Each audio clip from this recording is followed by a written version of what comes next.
Good evening, good morning, or good afternoon, and welcome to Week 3, Night 1 of the Modern Streamers League. In order to play something that is unique, singular, one would say, in each of its individual notes, it takes a skill often associated with the musical form of jazz. So in honor of Singleton Week this week on the Modern Streamers League, we've decided to start with Jazz Time for our performance this evening.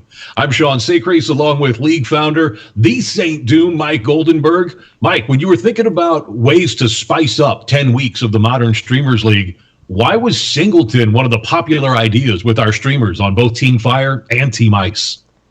We had a lot of different, that's a great question. We had a lot of different ideas. We had modern popper, we had actual popper, we had changed things out of modern. Like, we're the Modern Streamers League. What can we do that would be very, very unique? And someone had mentioned a commander style modern, and that kind of spoke to me on a level that was like, wait a minute, fetch lands are kind of the most powerful cards in modern. The Dive Down actually recently did a podcast where they talked about the Power 9 in Modern, and it was almost unanimous that the fetch lands were the Power 9 for Modern, Power 10, excuse me. So when you can limit how many fetch shock lands you have, you really limit someone's mana base. That is the fun part of Singleton, because what type of mana base can you build when you're Singleton only? There's plenty of threats, there's plenty of answers, Modern's diverse enough, but how are you going to build and tune that mana base? That's what excites me about this format. So many formats, and especially the speed of those formats, is often defined by the mana base. What's available? How painful is it to get it? How readily do you have access to all of your colors on curve when you want to do those things? You constrict that down to Singleton, and you're going to see some very different deck building technology tonight as we get Day 1 of Week 3, our Singleton break from the regular competitive decks this week on the Modern Streamers League. Before we get things started, we'd like to thank our sponsors here on the Modern Streamers League. Card Hoarder, if you need cards for paper tournaments, IRL, they've got you covered online. Card Hoarder, they're the digital side of things. Card Kingdom, they'll get you covered with the actual physical cards that you need in order to make sure all your latest technology comes true in real life as well. Card Hoarder, when you want to play online. Card Kingdom, when you're getting together with friends for face-to-face competition. They make sure everything happens as you see it here on the Modern Streamers League. We'd like to thank them for their sponsorship. As we roll into Week 3, almost unbelievably, mathematically unlikely, we are tied at 10 match wins apiece for both Team Fire and Team Ice. And Mike, we've got some people to watch this week because we have several undefeated records on the line. Tonight, we'll see the most powerful side of Team Fire so far. Cat Light, Dito, and RJ Benson, Robcaster Mage, all getting off to 2-0 starts in the Modern Streamers League. Your team, Team Ice, has a trio of 3-0s as well in Spider Space, Francisco, and yourself, along with Team Fire's Yamakiller. We've seen those players play on Wednesday nights in the league so far. In your mind, what has enabled players who have gotten off to that hot start to get off well? Has it been great play, good matchups, a little bit of both? Definitely a little bit of both. You always need to be a little bit lucky in order to win consistently in Modern. Now, obviously, I had a couple lucky breaks over my weeks, but everybody in this league is very, very skilled. Even the players that are 0-2, as we'll see one of them tonight hop on as a special guest, they are still very, very good players. But how did the players who started off 2-0 get that way? Well, I guess we'll have to ask Francisco when he's on just in a little bit, too. We're going to have a special guest this evening take over the Forecast of Doom. We'll get to him in just a moment. And we have a guest streamer coming up who's going to join me after this first match as well. He's one of our 2 MSL participants in our first match tonight. But before we do that, Mike, this whole league is founded around not only advancing modern technology, but also the drive for charity that these two teams have put together. Your team, Team Ice, is playing for the Cancer Research Institute that looks to end and all forms of cancer worldwide. Donations can be made to the Cancer Research Institute to support Team Ice just below our stream. And if you'd like to support Team Fire or pursue your passion for helping A21 end human trafficking anywhere it's found on the globe, you can support them as well through the Modern Streamers League just below our stream. Team Fire playing for A21 to end human trafficking around the world, and Team Ice playing for the Cancer Research Institute. Let's get the first match started tonight. Modern Singleton. As we were prepping for the show this evening, I was a little bit disappointed to find out the two decks that I really wanted to root for are facing off against each other in round one. Let's get the inside look in our guest host in the corner for the forecast of doom. You'll recognize Francisco from the Modern Streamers League. Let's kick it off with tonight's first matchup between Dito and KoDiamonds. And here, brought to you by Francisco, is the breakdown in the forecast of doom on the Modern Streamers League. You got somewhat big shoes to fill here, buddy. All right, big indeed. So we have some very, very spicy numbers happening today. Number one, which is probably one of my favorite decks of the entire Singleton week, we got Slivers. Yes, there have been a lot of very powerful slivers recently printed in Modern Horizons, namely Cloud Shredder Sliver, which I'm pretty sure that Dito is gonna want to draw that one basically every time. We have a lot of powerful slivers all over the place, including Mirror Entity, which, if you are not aware, it's a shapeshifter, which of course counts as a sliver as well. We also have a couple of Singleton Planeswalker, of course, in the form of Liliana of the Veil and Jace the Moon Sculptor. But yeah, my favorite part, of course, those five color slivers. I expect Dito to have a very easy time if he ever gets to resolve one of these three. All three of them, Sliver Hive Lord, Sliver Legion, and the first Sliver, are going to be extremely powerful and very tough for KoDiamonds to beat. On the other hand, we have, to the surprise of no one, KoDiamonds playing Abzan Superfriends. You have seen KoDiamonds playing Abzan before, and now he's taking it to the next level and just playing a bunch of Planeswalkers. We have the most powerful, probably Elspeth Sans champion. I'm pretty sure that KoDiamonds gonna run into that one for sure. And Gideon Jura is gonna be key in the face of all of these creatures. Gideon Jura always overperforms against creature decks.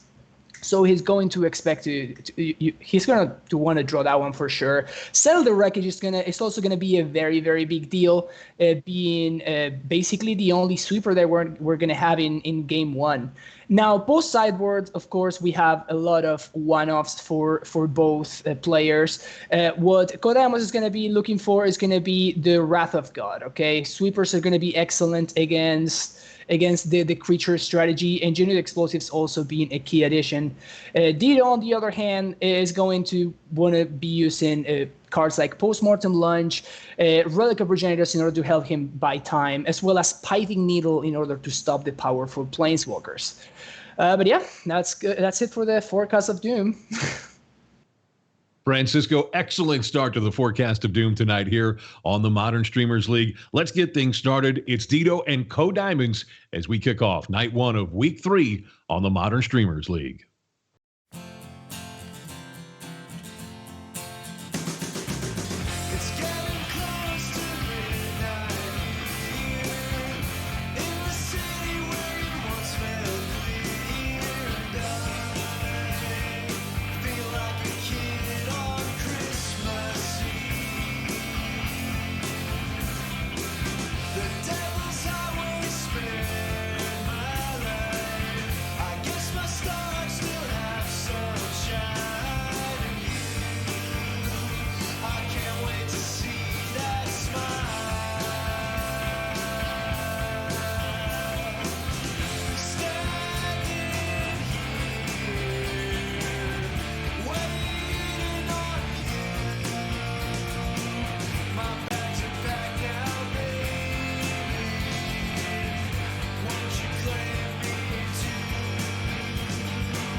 Sean Seacrease joined by the Saint Doom for tonight's first match on the Modern Streamers League. KoDiamonds And of course, Dido. We're watching this week from Team Fire's perspective again, so we'll see it from Dido's point of view. He's in control of the Slivers as we start game one of match one. Team Fire, Team Ice tied 10 matches apiece after 2 fierce weeks of high-level Modern. This week, it's the wrinkle in the first half of the 5-week season of Modern Streamers League, as we'll see Singleton all night long.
Dido, excuse me, have already come into play. Cloud Shredder Sliver, and we saw him just pick up Mirror Entity.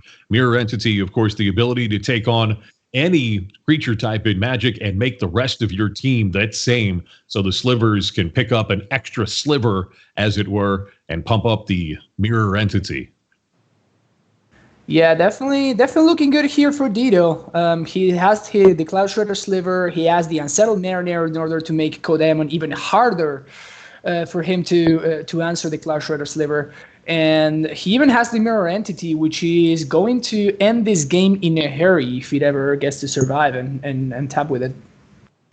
Prismatic Vista, one of the powerful fetch lands that we just saw in Modern Horizons. That's been making splashes in every format where it's legal so far. Path to Exile going to start to pick apart this Slivers team. And this is one of the weaknesses in the Sliver armor. If you have pinpoint removal on the other side, you can pick out the most important lords that are sharing those abilities and sort of start to take the team apart.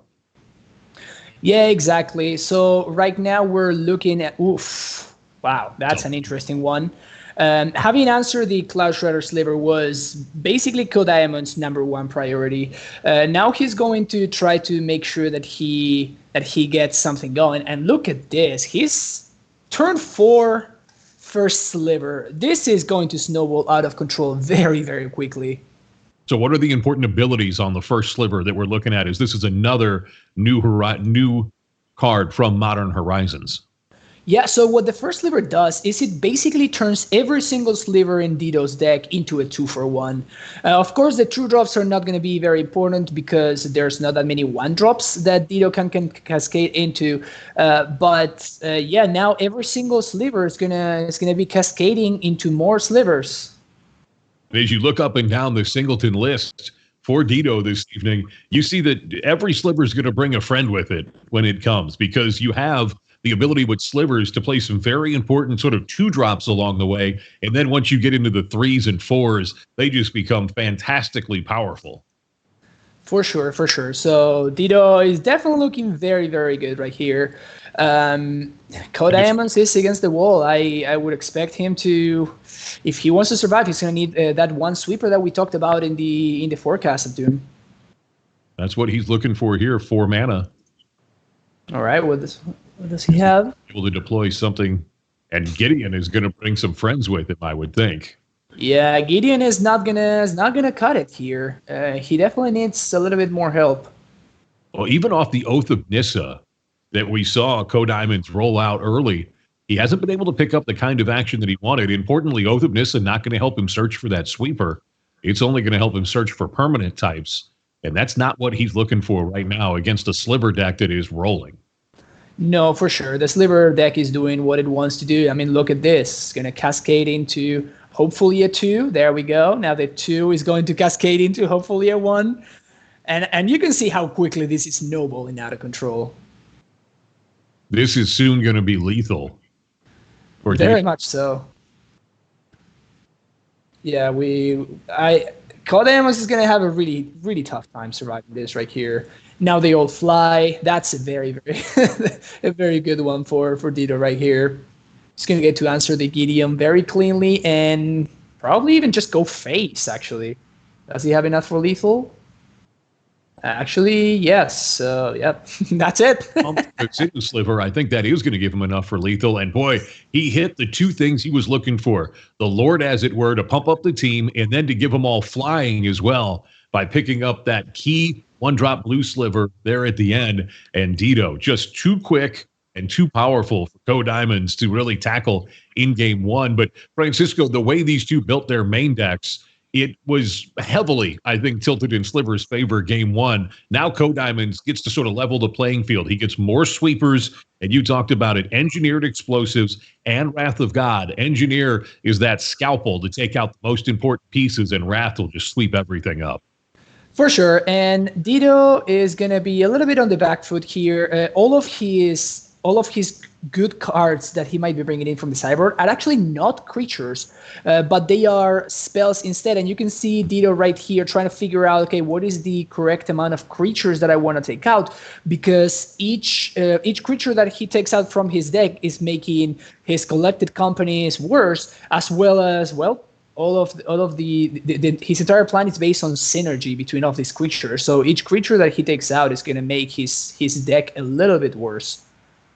Yeah, Dito in game 1, the non-creatures in his deck were only Commune with Nature, Collected Company, Jace the Mind Sculptor, and Liliana the Veil. Those are high-quality spells when you're running an all-creature deck all the way around them. And Planeswalkers often used in a controlling defensive strategy, but we see some of them that are very good if you're already on the front foot. They can just put you over the top with card advantage. Jace can certainly play that role, but we'll see how, you mentioned Relic, Postmortem Lunge, Pithing Needle. Those are all going to be key pickups for Dito here in game 2, as we'll get started with KoDiamonds on the play after Dito took game 1 here in round 1 of week 3 of the Modern Streamers League. Yeah, I'm actually very, very surprised with Dito's keep right here. Only the one lander is very likely to not get there. I guess that he's really banking on this, the green sliver, the Gem Hide Sliver, there we go. On the Gem Hide Sliver, so right, oof, and that whiff is just brutal for Dito. That's all lands that he would have been very happy drawing, and no creatures to be found. So trouble for the Slivers player as he is hamstrung on mana straight out of the gate. The Anguished Unmaking, one of the other very few non-creature spells that Dito has elected to run. It can answer anything at the cost of 3 life and do it at instant speed. So if you're just going to run a light sprinkling of removal, cards like this are preferential because they answer a wide selection of possible road bumps for your team. Exactly. And here we see, wow, this is brutal. Yeah, just like the whiff is very, very bad for Dito. He's going to have a tough time trying to come back from this, and you can see it in his face. Not very happy about what he's seeing. KoDiamonds playing the Abzan Superfriends deck. This is what it needs. It's breathing room in the first couple of turns in order to get their powerful Planeswalkers set up. Gideon comes down now, getting to the trials, I believe. And this is where it's going to be hard to catch up as KoDiamond starts getting the free value out of these Planeswalkers each and every turn. Yeah, this is going to snowball out of control. You can see that Dito is just like missing the land drop yet again. That's just too much to overcome, and he knows it, so he just pucks it in.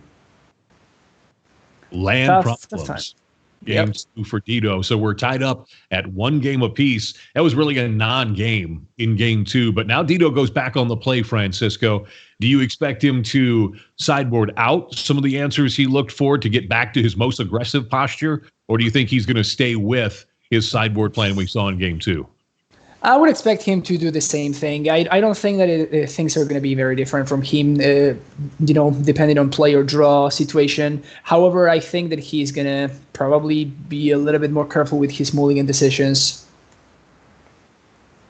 Like to thank Francisco right now for pulling double duty, sitting in on round 1 with us on the Modern Streamers League, and he'll be here all night doing the forecast of doom. Oh yeah, I'll be here all night. We'll be joined by one of our 2 players in this match. Will jump on with me coming up for rounds 2 through 5 here on the Modern Streamers League. Quick start with a pump sliver for Dido, as he is going to get his game rolling with 2 lands, importantly, and a 3rd one to come. And he's got 4 of his 5 colors already, including the always important green-white for Eldamri's Call to set up whatever sliver he feels like he needs based on the board position that KoDiamonds develops. Yeah, for sure. He's definitely waiting on that blue mana, though. As you can see, he brought in cyber cards such as Negate and Detention Sphere, both of which are incredibly powerful. However, he definitely is going to want to get that going sooner rather than later. In fact, I expect Dido to go for the end of turn Eldamri's Call to go get the same sliver that we saw earlier in order to get his blue mana online. I'm not surprised by Detention Sphere because it answers a permanent that's troublesome in play. Negate, you have to have when your opponent plays that troublesome non-creature spell, and you have to hold up mana to do it. And his deck doesn't make as much blue mana as most other colors. So I'm a little bit surprised by the choice to bring Negate in. Is he just that aware of a sweeper that can wreck his whole team? Exactly. So that negate is basically just there for either KoDiamonds' Wrath of God or Settle the Wreckage. That's the other sweeper that he was playing.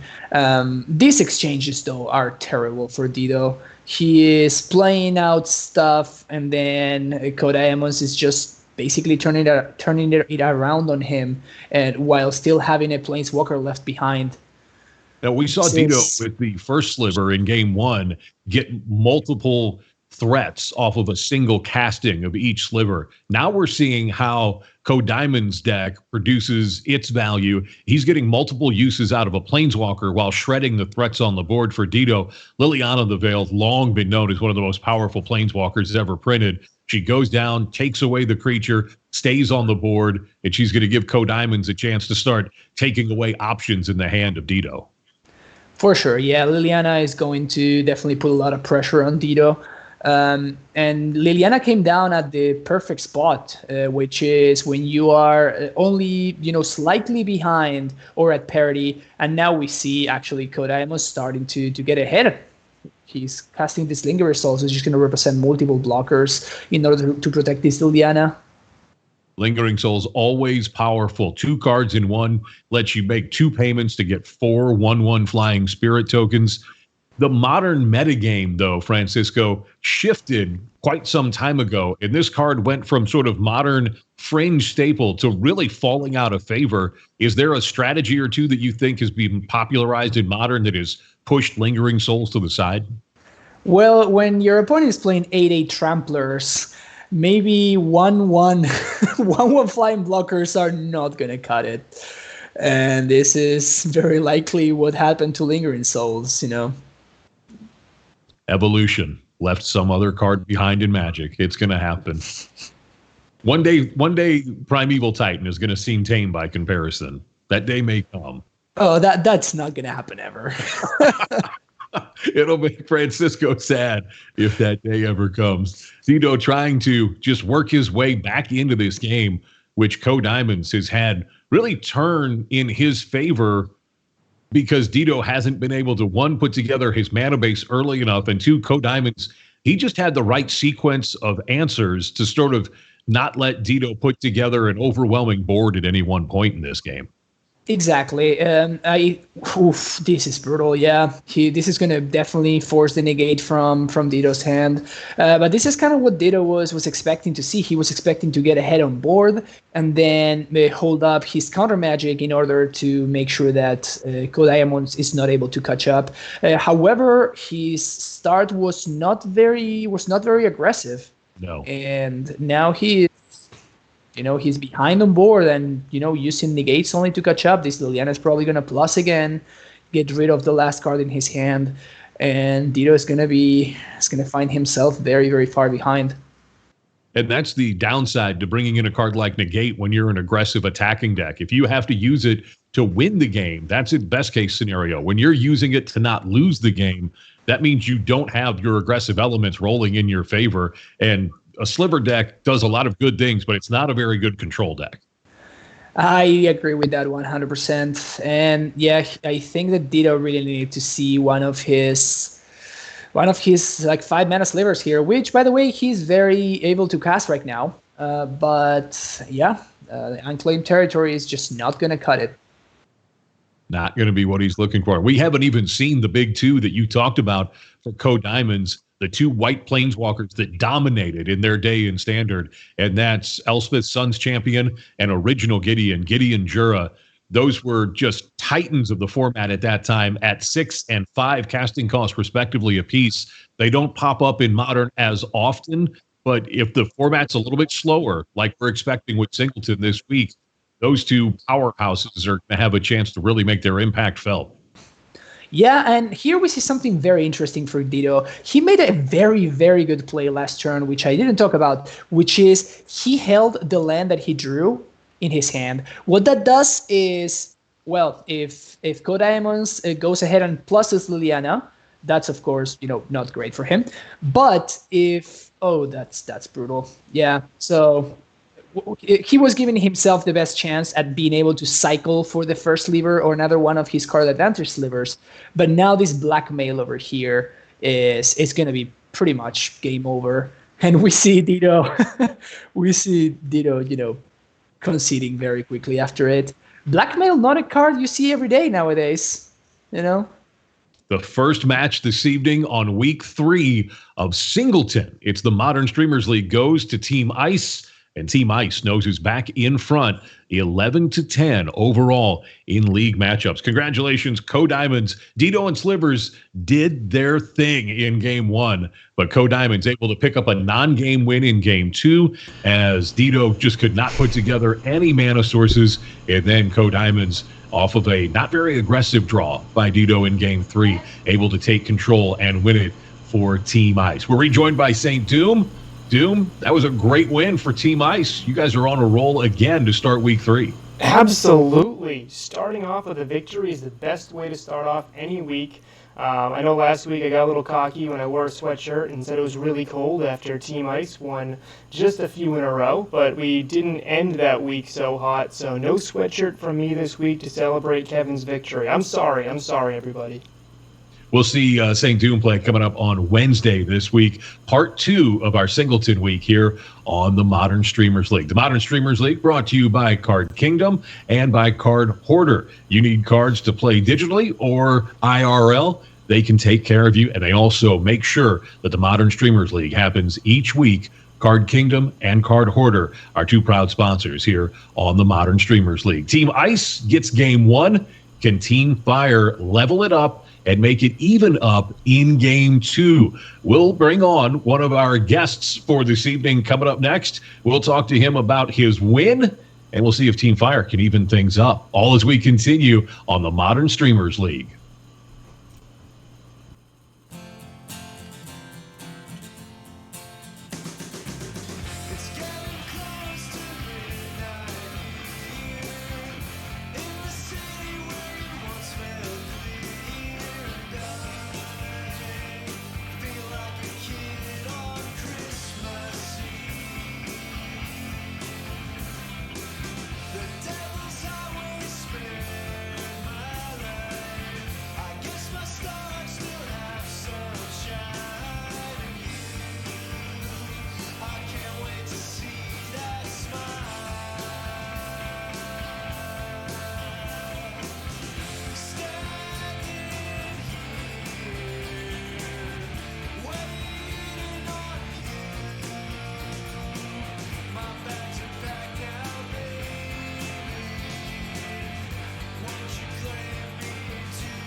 Wait, should I mute myself or no?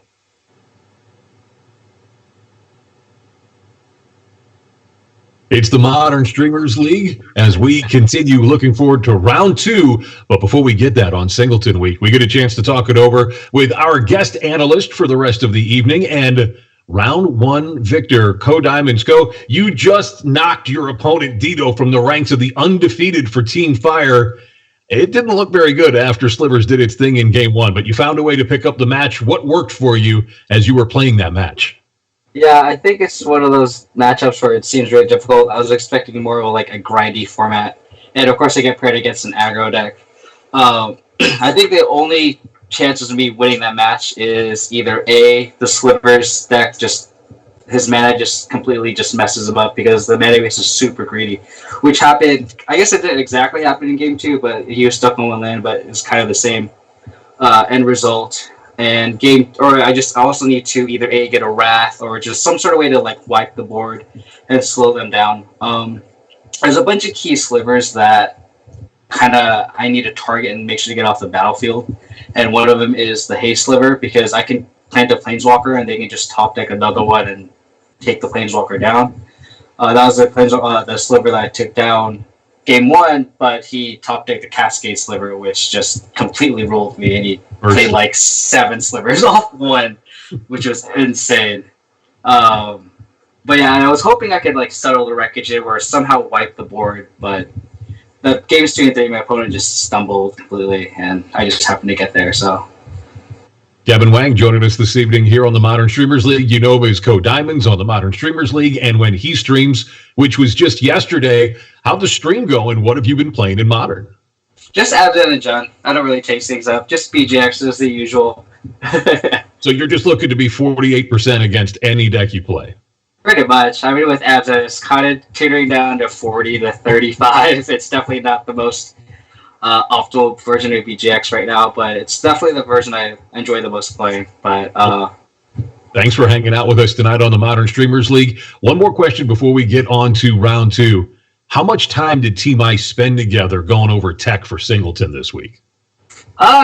We spent a couple hours kind of talking over what might be good in the format, and we decided that mid-range would be pretty good just because aggro seems pretty difficult because there are all the aggressive threats, you can only run so many.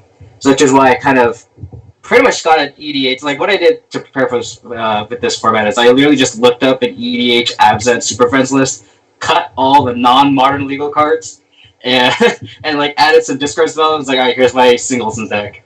And then as you can see, St. Doom's list, he ran a Sultai mid-range deck. So it's we kind of set on a mid-rangey feel.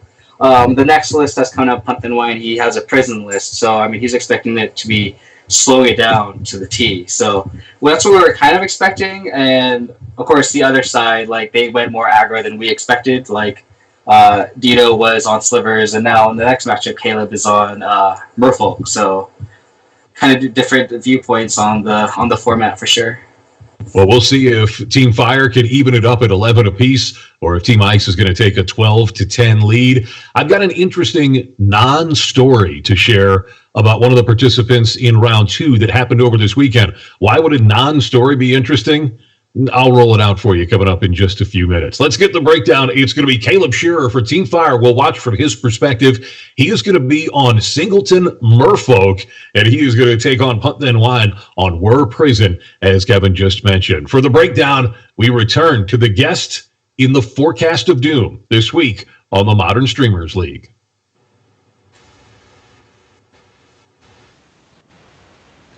All right, here we go. We got some spicy ones right here. First of all, we got Caleb Shearer on Merfolk. Yes, exactly. Just like the modern version of the deck. We got all those classic hits. We got Master of the Pearl Trident, Silver Guild Adept, of course. We have the Lone Aether Vial. Hopefully Caleb is going to draw it every single time for sure. He's definitely going to be hoping for that.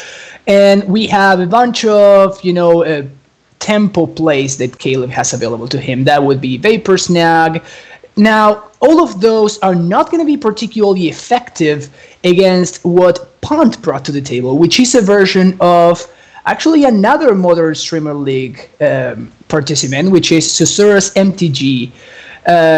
Prison Mike is also how you might know him as.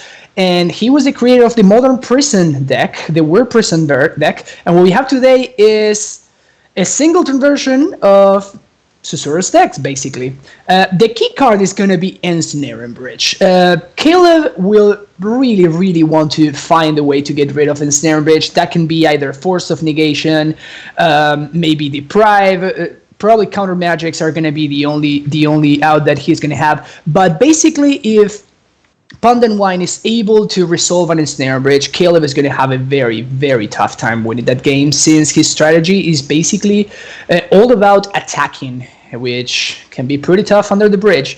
Now, post-board, we can see that, Caleb came prepared. We see Rebuild, we see Negate, we see Unified Will, we see further pieces of counter magic, as well as Naturalize effects and Collector Oof. All of these are going to be very important in stopping PuntThenWhine from doing his thing. Now, on PuntThenWhine's side, what we have is, we do have a very spicy one, Herald of Anguish. If this card ever gets on the battlefield, it's going to be extremely hard for Caleb to keep up, since it's going to control the battlefield by himself. So, yeah, we got a really exciting one coming up next, so hope you enjoy it. Merfolk in the hands of the Stormmaster Caleb Shearer, and Whir Prisons in the hand of PuntThenWhine for Team Ice. Sean Seacrease joined by KoDiamonds for our analysis here in round 2. What do you expect in this matchup when you see it? Is Merfolk, which is an aggro tempo deck, are they going to be able to outpace Prison in a Singleton format, trying to put its pieces of control into play? I mean, we'll see. I mean, in this kind of aggressive versus Prison matchup, it's all about getting the Ensnaring Bridge down, and that's just public enemy number 1. And I feel like once you get that down, it's just game over. And looking over the deck list, Caleb has maybe 2 outs. It's either Spell Pierce or Force of Negation. So it's all counter magic. So if PuntThenWhine can play around just having 2 mana open while he tries to cast a bridge, and hope he doesn't have a Force of Negation, and hopefully he can empty out his hand fast enough, hopefully he can get there for sure. We'll see this from Team Fire's Caleb Shearer point of view. He's already got one of the most prized value cards in his hand with Collected Company, but can he build out to it? But he may be able to turn up the tempo if he can draw some threats, because there's the turn 1 Aether Vial in a Singleton format. And right now, PuntThenWhine's got to be thinking, oh, really? Come on.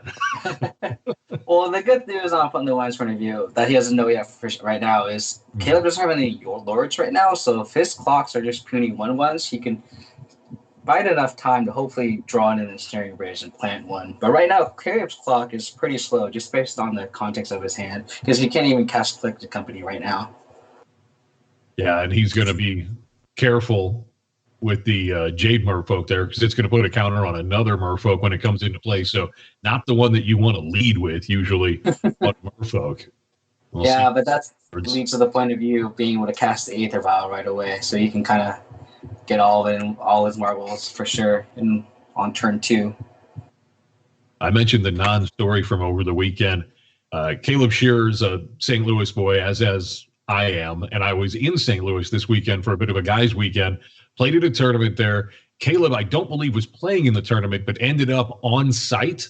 I saw him, and I was so disappointed in his choice to run Merfolk this week. I didn't even stop and talk to him. It's a true story. I was with other friends, and they were like, you want to talk to Caleb? And I said, no, I've seen his list for this week. He should have made Singleton Storm happen, but he wasn't willing to take the chance. So disappointment in my fellow Gateway City boy, and I didn't even stop and talk to him. I don't know. I don't know if there's even rituals in the modern format so you play Storm. I mean, they banned half of them, right? So They did. We'll see if he can put together the pieces for Merfolk here as he's starting to get aggressive, leaving the Aether Vial on 1 because his hand, couple of 1-drops as he tries to work his way toward this Collected Company, but no third land, I should say. And now, nothing to do with the Aether Vial except 1s, and he's running out of threats rather quickly, and KoDiamonds, none of them very singularly impressive at this point. Yeah, that's what I was saying earlier, where Caleb really needed some sort of Lord effect, and he's so far off Collected Company that he's hoping he can just kind of go around. But that Harbinger was a really good top deck. Actually, no, it's not a good top deck because he's never going to tap the Spellskite. So that Spellskite's going to do a lot of work just blocking and soaking up a lot of damage.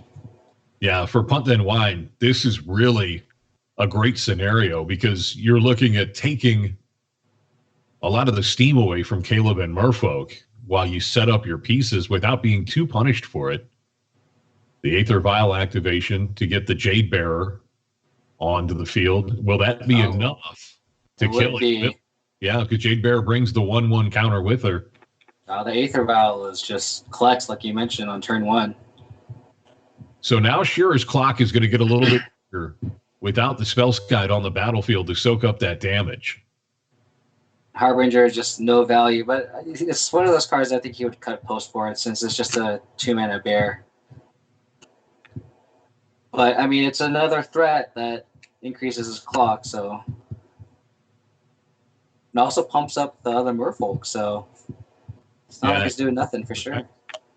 And if you look down the list for PuntThenWhine, and it's going to be a long list because it's Singleton, but you don't see anything that really sticks out as individual spot removal. Engineered explosives can wipe out a swath of converted mana costs in that case, but other than Spellskite, there's not a lot of individual ability to target. So one Merfolk growing huge like this is going to be a threat because PuntThenWhine doesn't have a staple, say, Fatal Push or Path to Exile or even Lightning Bolt to rely on in this situation. Yeah, I mean, that's why I said earlier that he just needs to find a Snaring Bridge as soon as possible and slam it and try to empty his hand as much as possible.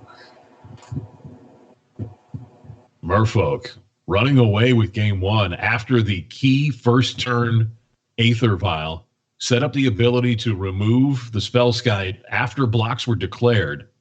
And it looks like right now Merfolk may have just gotten its game snowballing in game 1, much like Slivers did in your matchup. But let's not talk about that match. Hey, you were able to take it down, so it's all good vibes for you. Well, hopefully PuntThenWhine can follow the... Ooh, Tezzeret, super spicy. One of the most powerful planeswalkers really ever printed, but it really asks you to warp your deck around it in a way that many decks aren't doing naturally. But in a deck like a Whir Prison, where so many of the pieces are artifacts, this just seems like an easy include. Yeah, the problem is like, since Whir Prison wants to empty their hand out pretty fast, they are going to have a bunch of artifacts that are low CMC, and that doesn't make good blockers when you're turning them into creatures with Tezzeret. Ooh, and there's a lord that I was talking about that can pump the team and getting more damage here. Ooh, and he had the Vial on 2 already, so this is set up for a pretty clean kill here. Yeah, this is going to be devastating. The artifact to block off of the ability of the Tezzeret, but it's not going to be enough. As you see the Lord come in. And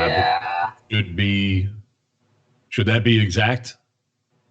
Yeah. It's going to be enough for Caleb Shearer to take game 1 over PuntThenWhine on Whir Prison. Key cards that Francisco identified out of the sideboard in the Forecast of Doom. You look at it from Merfolk's side, Caleb Shearer, look at it, Rebuild, Negate, Collector Oof, and Unified Will. And will PuntThenWhine go for the big haymaker out of the board in Herald of Anguish that Francisco talked about? It's going to be interesting as we're going to see this from Caleb Shearer's side. So unless we see Herald of Anguish, we won't know if PuntThenWhine went for it out of the board. But that is a big boy that can be brought into this game. I really hope so. I mean, I'd love to see them just improvise into it and just kill off all these little fishies and go from there. I think I counted 6 post-board sideboard cards Caleb has that could answer and Snaring Bridge, like you said, Spell Snare, Spell Pierce, just cards like that can counter it. He can also, I don't think he can effectively remove it. I think he has an Echoing Truth or something like that in the sideboard that can... Yeah, well, he can naturalize Echoing Truth and Beast Within that can all answer it if it's resolved. So he does have 3 big chances to deal with it, even when it comes into play. Yep. And then he has a lot of cards that he can board out. Like he can just board out that Dismember, the Vapor Snag, like the Merfolk Trickster, stuff that hits creatures that are just pretty much blanks or just vanilla threats that he could opt for cards that can answer the Snaring Bridge and just kind of get under it. So Team Fire on top 1-0 here in round 2, day 1 of week 3 of the Modern Streamers League. After 2 weeks of the players playing their 4-week constructed decks, we're taking a week to play a unique format, and then the next 2 weeks we'll see these players back on their native decks. For Shearer, he'll be back to Storm. KoDiamonds will be back to just Abzan in another form. So we're looking at you to stay with what you're great at, as you've gotten off to an interesting start over the first few weeks here in the Modern Streamers League. I was going to mention this earlier, and I think it's okay to mention it now because after talking with you for a couple of games, you seem to be in good humor. But I was very relaxed when St. Doom said that this had worked out for you to come on tonight because I feel very comfortable around the O2 crowd. Yeah, it wasn't a great start for the VGX crowd. But hopefully we can rattle off with a good week 4 and week 5. Because I think I'm playing against Cat next week, so hopefully I get some better results there. Yeah, and that'll be against the Blue-Red Phoenix deck. With I think you probably have some cards in mind for that. So Caleb Shearer, another turn 1 Aether Vial. This is Singleton. He only has 1 Aether Vial in his deck, and he's added on his opening hand here in both games and a chance to play out and get this Merfolk party started. And we see a couple of Lords along with Marrow Rejury. That's one of the big cards that Merfolk can leverage, Ko. I don't know. I think I need a deck check on Caleb. I think he has 4 Aether Vials in his deck for sure. Come on. Master Thopterus, 1/4. That's going to be able to slow some things down for Merfolk for a little while, but not that long. As Merfolk unchecked with removal, their lords start piling up those mutual triggers, and they grow to just out of control numbers. This is one of those situations where, from like a BGX standpoint, I don't know how other decks would operate, but those hands where they have 1 land and a vial, and they just have all threats in their hand is really scary because they just have so much threat density, and Aether Vial can produce upwards of like 5, 6, 7 mana over close to the game. And that's where it gets hairy because they just overload the board in this kind of situation. Shearer adding to his ever-growing army of Merfolk, already up 1-0 over PuntThenWhine. Whir Prison Singleton, the opposition being put up by Team Ice in this matchup. Caleb Shearer in his Caleb Shearer uniform, as we see him play just on the left of the screen. Beanie. His uniform with the beanie. All times of the year, and the sleeveless shirt almost all times of the year as well. So he was wearing very much the same thing when I saw him on Saturday. Caleb just wants to show off his nice shoulders over there. Toned, Very toned. a lot of downward dog in that man's life. Yeah. Running out the Merfolk now as he watches the map search here by PuntThenWhine.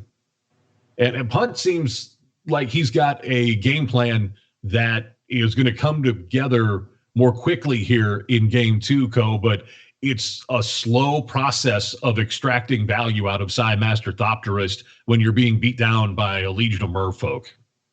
Yep, and he, for his Anger of the Gods, he doesn't even have a single red source yet. Mm-hmm. So it's going to be very difficult for him to be able to wipe the board here. I write Spellbound is going to let him start triggering Psy to pick up the Flying Thopters. The thing is, he still has 4 cards in hand. So for him to even deploy, for him to play in the Snaring Bridge and have it be active, he's still pretty far away from it. That's sort of the maybe downside of the interaction with Merfolk. If you say, I built out my team to 5/5s, great. Now your opponent has 3 cards in hand and a bridge, and you can't attack. So I think that's one of the corner cases that Merfolk would probably live with, is they try to go for a fast kill here. Well, Caleb also has the rebuild in hand, so I don't think he minds pumping up the team and just go for a lethal if the bridge end up coming down anyway. Going to activate Vial. Vial's on 3 now. So Rejury can be the play. And now we'll see Merfolk start to leverage a card that, pops up in Merfolk in all formats. You look back to Legacy, you certainly see it there. Sometimes it'll pop up in Vintage. So Regery, a very powerful card that they have access to here in Modern. Yeah, being able to tap down the team, just getting rid of blockers temporarily is pretty clutch with the Regery for sure. So now PuntThenWhine down to 3. He's going to need a huge play this turn. And I'm looking at his sideboard to see if he has access to something like Damnation, but it's not a card that I see in the sideboard for him. So a sweeper, even though he has the double black, looks like it might not be in the offing. And because of the diverse mana cost of Merfolk and Modern, even Engineered Explosives not going to be enough here. Yeah, he pretty much needed an Anger. I mean, he had one red source with Vivid Land, but he needs another red source. Oh, and there's the other red source. I'd have to do the math on how many lords he has. But he might be able to see the board with the Anger. I guess we'll see.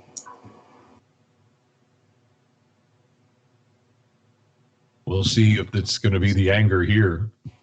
Now, Psy will survive, but the Thopter won't. But I think he'll take the trade there. Yeah, I'm going to be willing to pay that price every time. Yeah, the 3 damage is... Oh, and he can Pirate Spell on the Lord. Oh, that's so good. Yeah, he's going to be able to wipe the board after all.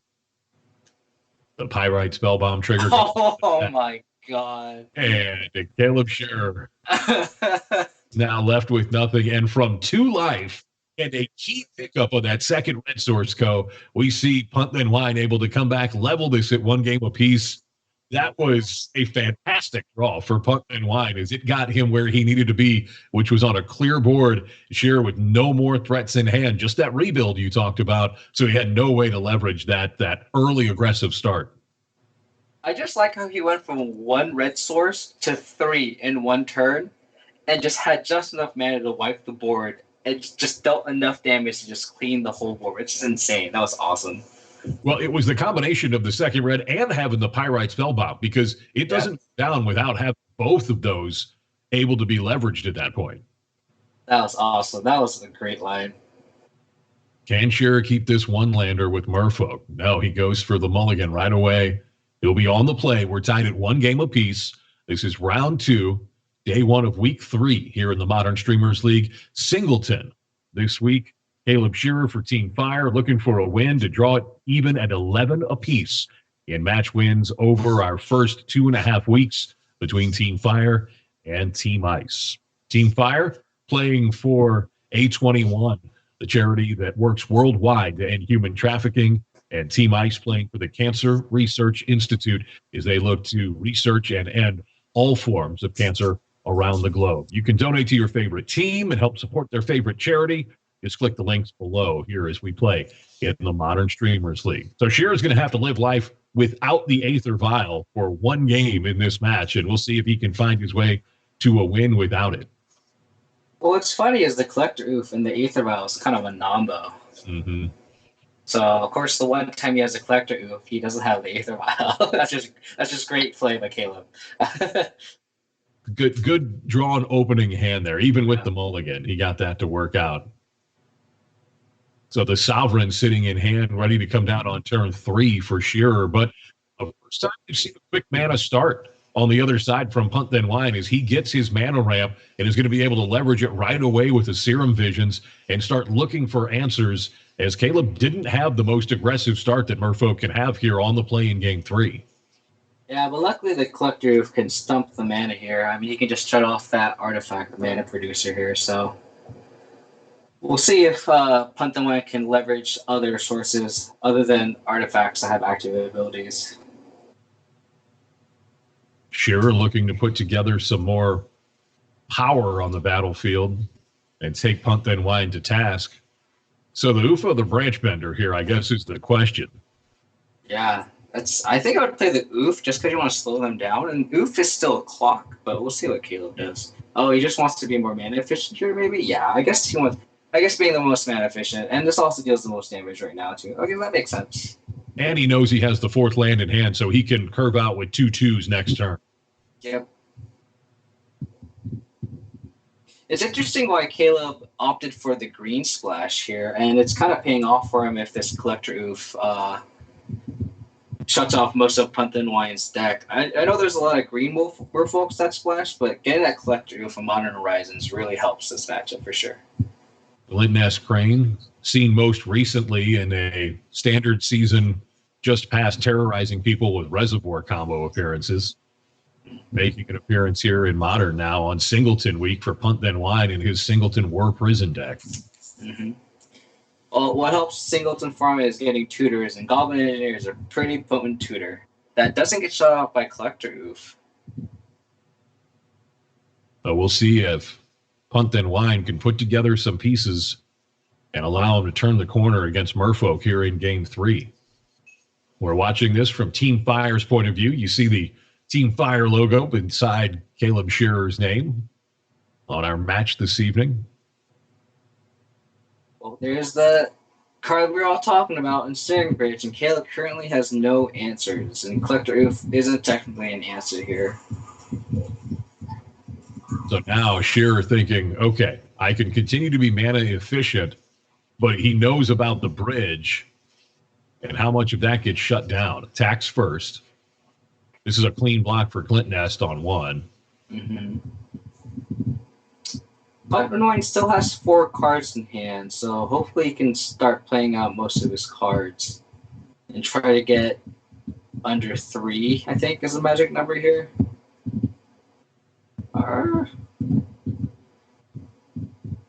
Shearer going to go for Merfolk, getting the essential free Lord. Mm-hmm. So it looks like 3 could be that magic number that PuntThenWhine is looking to get under here with the draw. So with the draw, he's up to 5. Can he dispense with 2 cards here in this turn? Yeah, I guess the Singleton format, it's a lot harder to empty your hand from what we've seen from all 3 games. And if you're expecting an aggressive meta or a mid-range meta like you were talking about, KoDiamonds, then knowing that you're going to have a hard time getting cards out of your hand, that's a bold choice to decide to go ahead and play Prison. Mm-hmm. So he has 4 cards right now. Hopefully he has some sort of instant speed interaction here that can just at least dump 1 card, and he can kind of sack a Bauble or one of his artifacts just to get the bridge out of the graveyard. But we'll see what he can do. He might take a huge hit here. Yeah, he's going to take a huge hit. Not able to turtle under the bridge.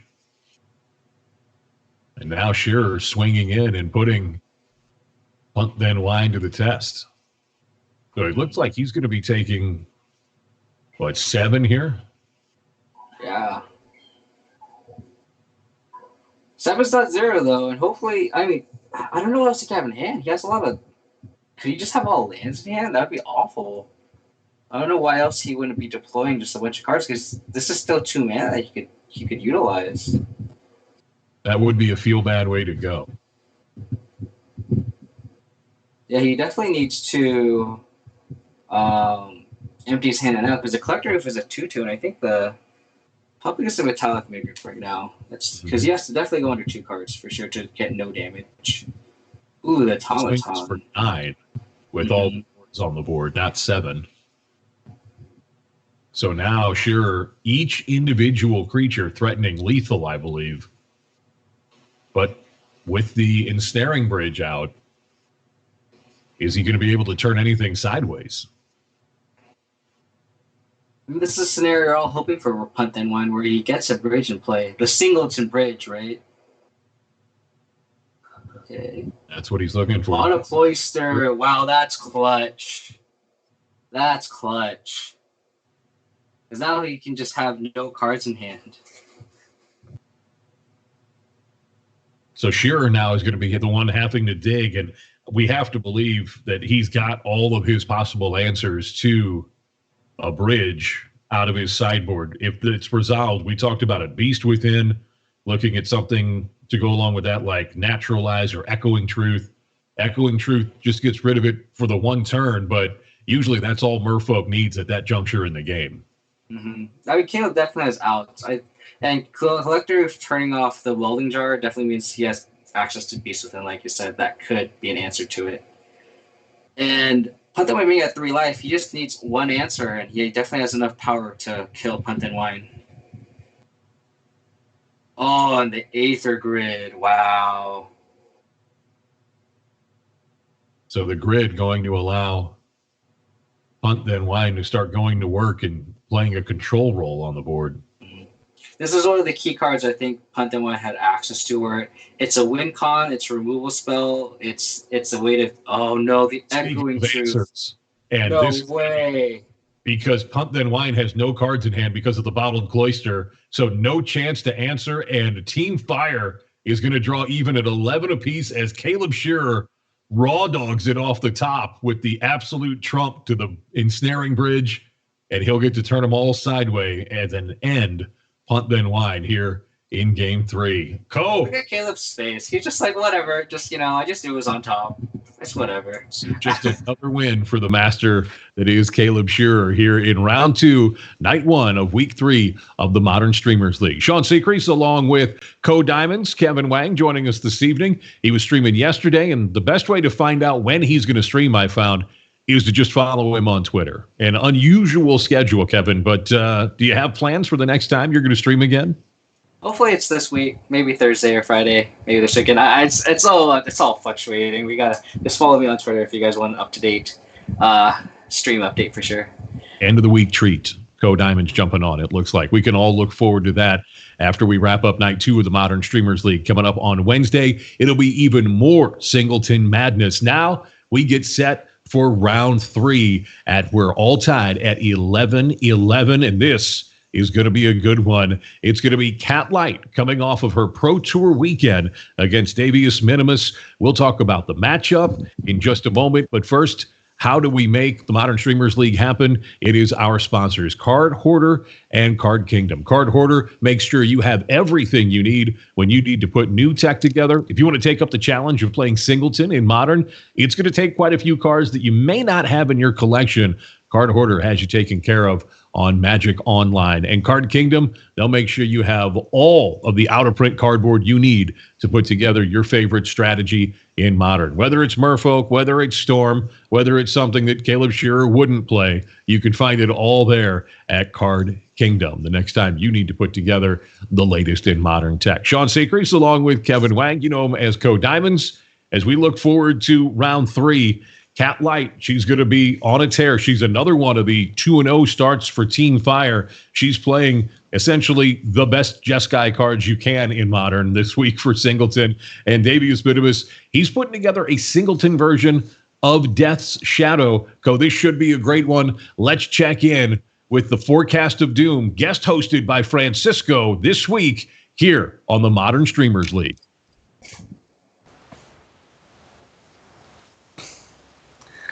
All right, we have real spicy ones coming up right now. Number 1, let's first go through HellKat's, that is Cat Light's Jeskai Singleton. Here we have combos on top of combos on top of other combos. We have Saheeli Rai plus Felidar Guardian. That would give you infinite cats. Felidar Guardian also combos with Kiki-Jiki, so that's also infinite cats. Pestermine and Deceiver Exar to combo with the Kiki-Jiki, and also Restoration Angel, Nahir the Harbinger plus Emrakul, Madcap Experiment, revealing Platinum Empyrean. We got it all. Everything, of course, it's with a control-based shell. And yeah, this list is just beautiful. This is just a thing of beauty. I'm really looking forward to seeing what Cat has for us. On the other hand, what do we got? Well, we call it Esper Death Shadow, even though it's only one Death Shadow, right? I guess it's not Esper, it's just like aggro Death Shadow. This is basically a Sue deck, right? We have all these Sue creatures, we have a bunch of 1-drops, Narnam Renegade, Soulscar Mage, Swift Spear, Kirdape, Nekatl. We also have some other aggressive creatures, including Tarmogoyf, Kilnfin, Thing in the Ice, And to top it off, Tassigurd and Hooded Manders. One thing that I want to point out about this list is Dreadhorde Arcanist. This card is going to have multiple modes. This one basically combos beautifully with Become Immense. Basically, you can double cast the Become Immense onto the Arcanist in order to deal a ton of damage.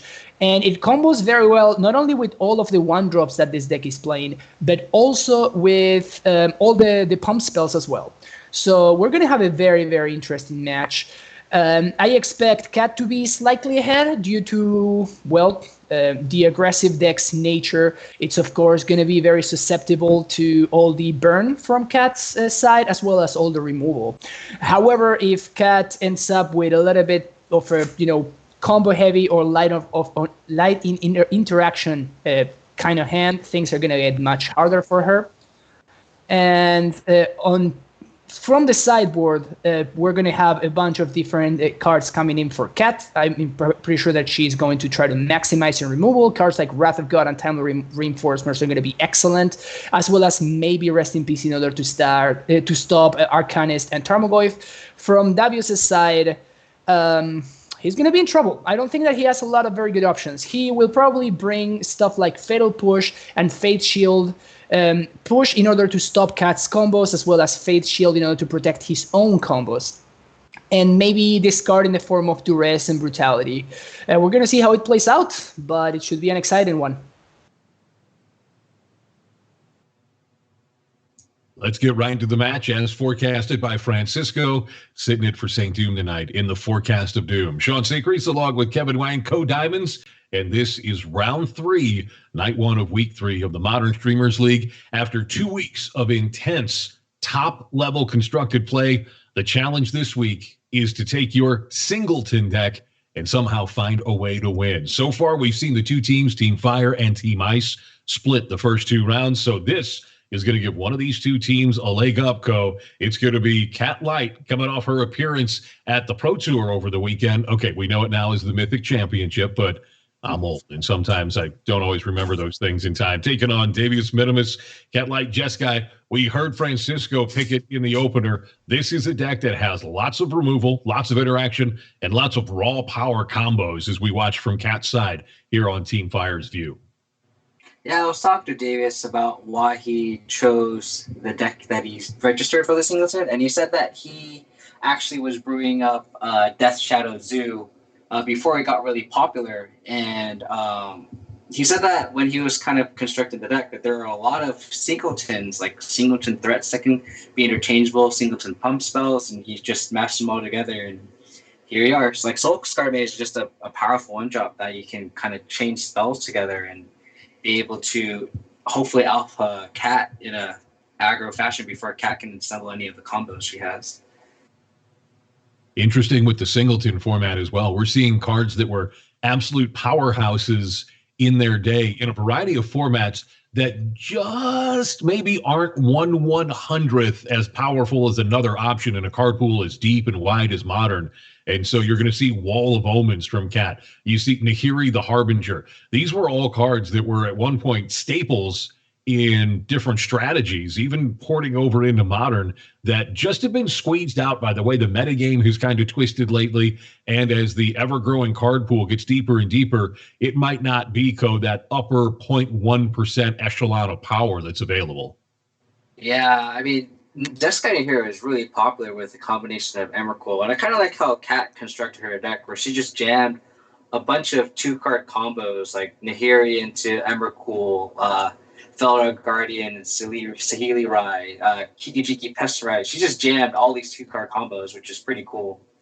Yeah, if anyone's ever watched the 2-card Monty deck in Vintage play out, essentially you're watching a watered down from Vintage standards, of course, version of it here, where there are a number of lethal 2-card combos, and any one of them will usually do. And it's hard for the opponent to have answers or interaction with all the different axes that those combos attack on. And Cat is certainly looking to put together some of those, along with just great solid value cards like Vendilion Click, like Teferi, Lightning Bolt. These are all cards that are hyper efficient and worth their weight in gold if she doesn't get to one of those combos. And right now we're seeing Lightning Bolt do its job take care of Soulscar Mage. Yeah, Cat having the blue-red filter land, I think it's called Cascade Blast. That card not being able to produce Lightning Helix mana is just super awkward for her. Soulscar Mage able to pick up the little used angle of a Boros Charm, getting indestructible. They'll live through it. Soulscar Mage started its life as a big-time answer for red decks in the Scarab God era. You see it coming alive again here on Singleton Week in the Modern Streamers League. Soulscar Mage in again. And Cat now, I think she had her mana delayed. She was awkward with the color combination for Lightning Helix, and now with Fumarole coming into play tapped, this is starting to be quite the lead for DaviusMinimus as he's starting with his tempo deck, and now Hooting Mandrills comes down to put some real pressure on Cat. Yeah, a 4/4 body that doesn't die to Lightning Helix is pretty clutch. Now the War Helix costing 4 mana is just, her draw is just super clunky to what DaviusMinimus is bringing to the table here. And you see Cat double hands on cheeks. She is unhappy. I think a land would have given her some opportunities, as she could have exiled the Soulscar Mage with Nahiri. She could have used the Lightning Helix to kill off the Soulscar Mage as well. That would have. She couldn't even do that. She didn't have the mana for the Lightning Helix. Right. Well, with that 4th land there, she would have had a lot of other options open at this point. But you're talking about being possibly forced into using Vendilion Click as a chump blocker here? That might be the only out that she has right now. She can take 4 from the Mandrills and just hope DaviusMinimus has nothing, and then hope that the Nahiri, she drop decks a 4th land and Nahiri and exile the Hooting Mandrills. That might be the only line she has available. I'm starting to wonder if we ran a ratings warning from the MPAA. I did a little quick lip reading on Cat there, and unless we're rated R, we just used up our one F word, I think, that you would be allowed during a broadcast. So if you're a lip reader, maybe just cover up Cat's box right now, as her frustration is starting to become evident in this game against DaviusMinimus and his Death Shadow deck. And when you think Death Shadow, you're only going to get one Shadow, KoDiamonds, but you think about it and what that name has come to imply in Modern, it implies drastic value for minimal mana cost, trying to be the most efficient at what you do. We see delve cards like Gurmag Angler, and he's really on that train with something like Hooting Mandrills as well, where you can ostensibly get a 4/4 for 1.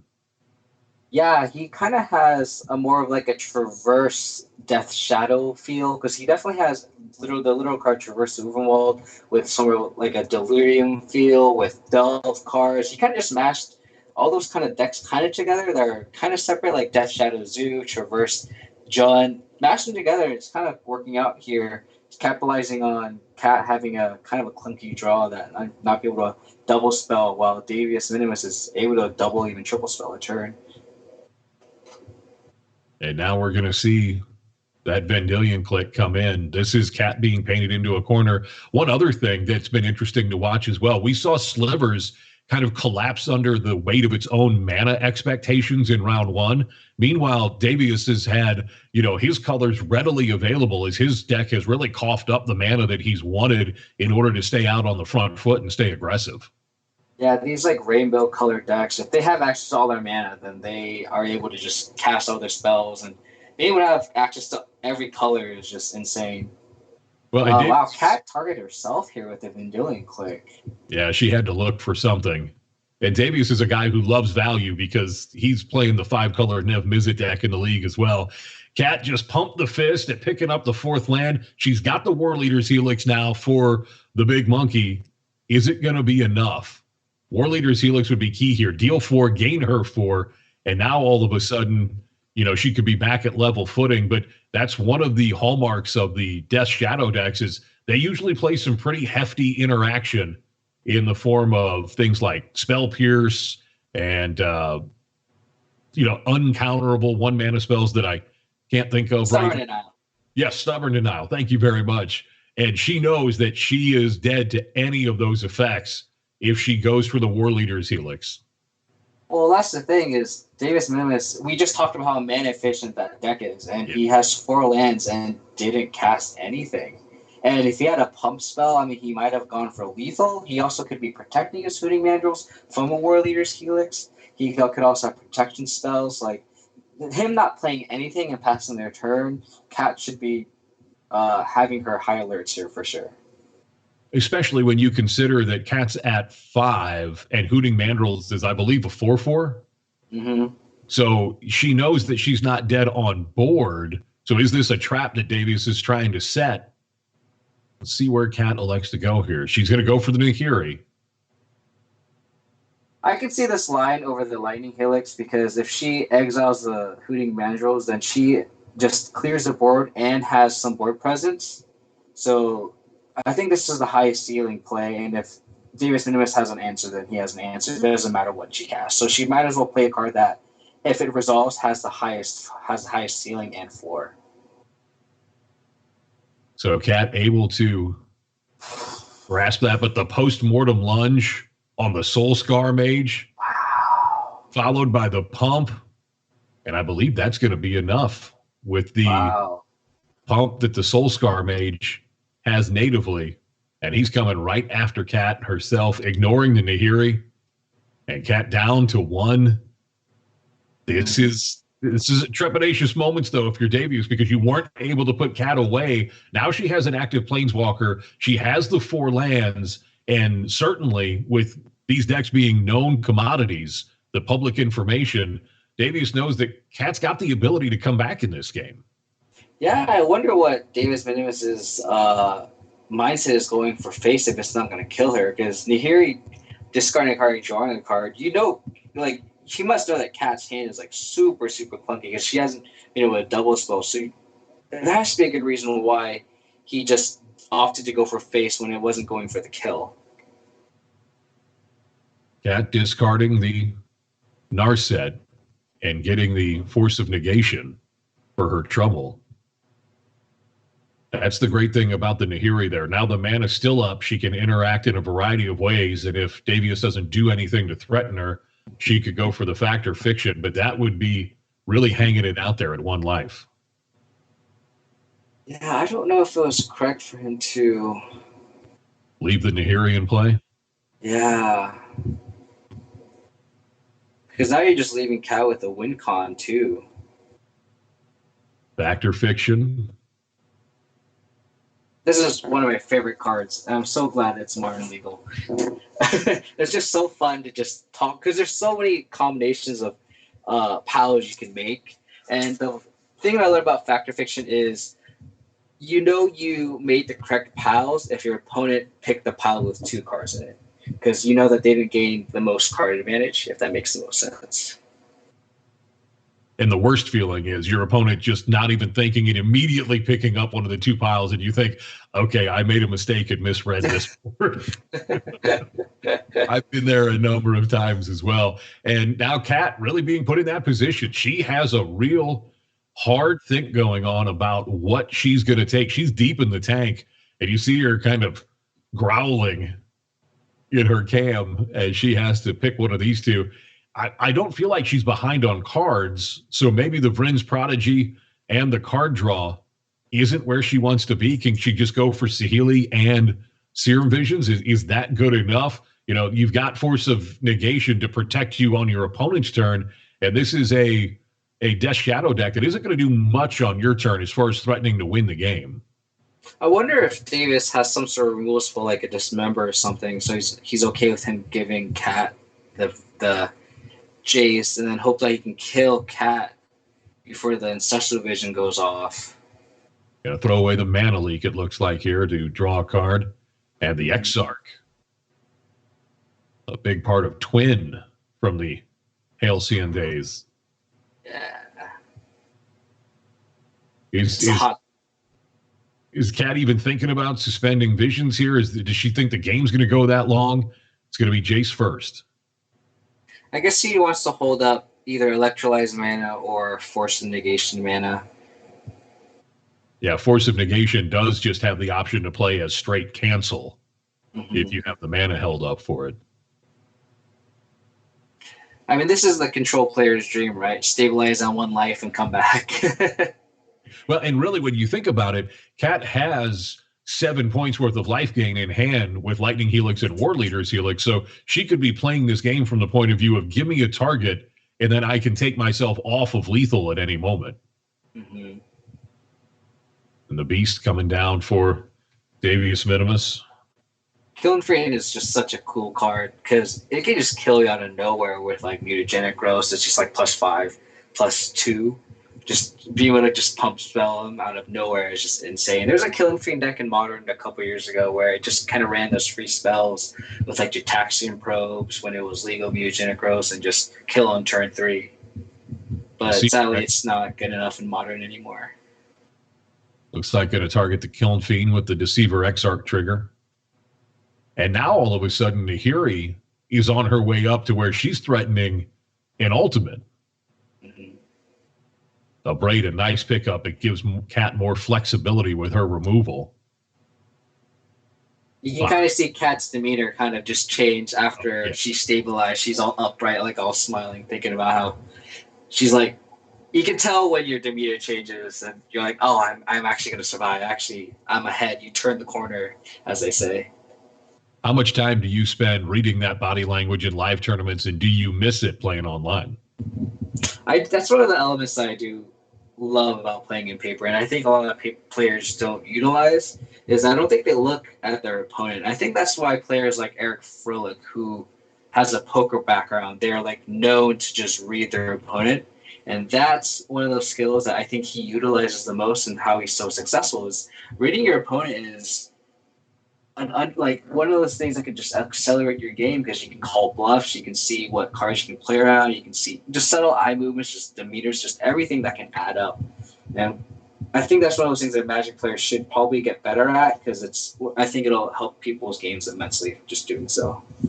The Telepath Unbound is here as Cat is now trying to play a value game out of her graveyard. We saw her pick up back-to-back lands on that turn cycle, and now she really is where the control player wants to be. She's starting to outmana her opponent. She has a constant source of additional lands to put into play. She can hold up 2 or even 3 spells on a turn cycle, and I think we might see next time it comes around to her look a little hopeful and go ahead and suspend that Visions, thinking that she's going to be able to get the game to go that long.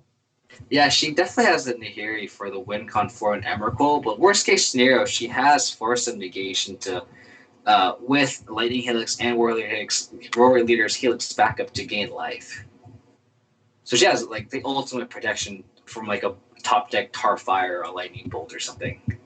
What a comeback from Team Fire and Cat Light, HellKatMtg, as she is hosting the stream of this game this week as part of Team Fire. Now we're going to see the tick down from Nahiri, -8. And go put something into play, a creature. It's going to get haste, and then it'll be returned to hand at the end of turn. That's going to be the Kiki Jiki, and that's going to be the win for Cat Light, as Kiki Jiki will give the created tokens haste, and then the Deceiver Exarch will go ahead and finish it from there. I'm surprised she didn't want to go for the Emrakul kill. Well, that was the kill that I used when I played that deck, 3 years ago when it was worth playing, was the Nahiri Emrakul kill. And it felt so secure when you were at, 7, 8, 9 life with 5 mana and a cryptic command in your hand and maybe a Path to Exile, knowing that your Nahiri was just working toward that ultimate victory. The Cat picking up game 1 here against DaviusMinimus and Death Shadow. There was a key turn where Cat was able to stabilize at 1 KoDiamonds, and we won't know for sure because we don't have the video feed from DaviusMinimus, but I have to feel like after he got the early 8 down in order to supplement his attacks that were coming in with the Soulscar Mage, that he had to have a series of just blanks drawn because we never saw any more meaningful plays until it was too late come from Minimus.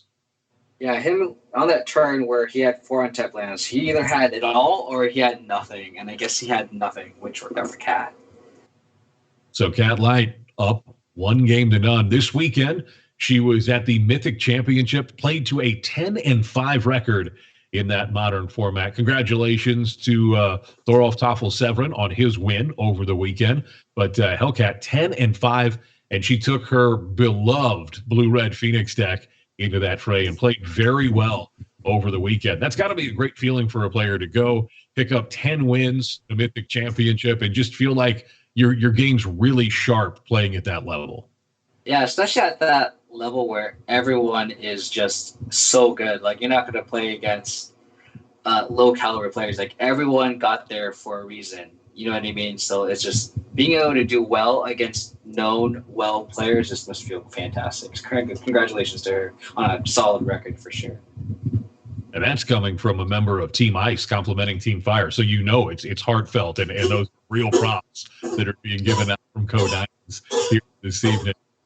To everyone who's working on the Modern Streamers League behind the scenes to bring it to you this evening. We appreciate St. Doom at the controls tonight. Francisco, who has jumped in to guest host the Forecast of Doom. He'll be up to preview rounds 4 and 5 after we wrap up this match between Cat Light and her Jeskai control combo deck, taking on DaviusMinimus and his Death Shadow deck. We had a problem with the math for Minimus in game 1, didn't we, Ko? He left her at 1 and left the Nahiri on the board. Are we looking for maybe a different decision tree from your teammate, DaviusMinimus, here in game 2? Or is he just expecting the game to play out a little bit differently now? I mean, I think if Cat survives past turn 5, I think that's just bad news bears for DaviusMinimus, because that means I think Cat can stabilize by that point. This opener by Cat is pretty sketch because she's missing her 3rd color with Path to Exile, and that's her lone interaction spell to a threat. Hopefully the Temple can get her to a white source, but we'll see. But this turn 1 duress is pretty clutch. It's kind of hard because you kind of want to take the Path because it's the clean answer to whatever DaviusMinimus can deploy.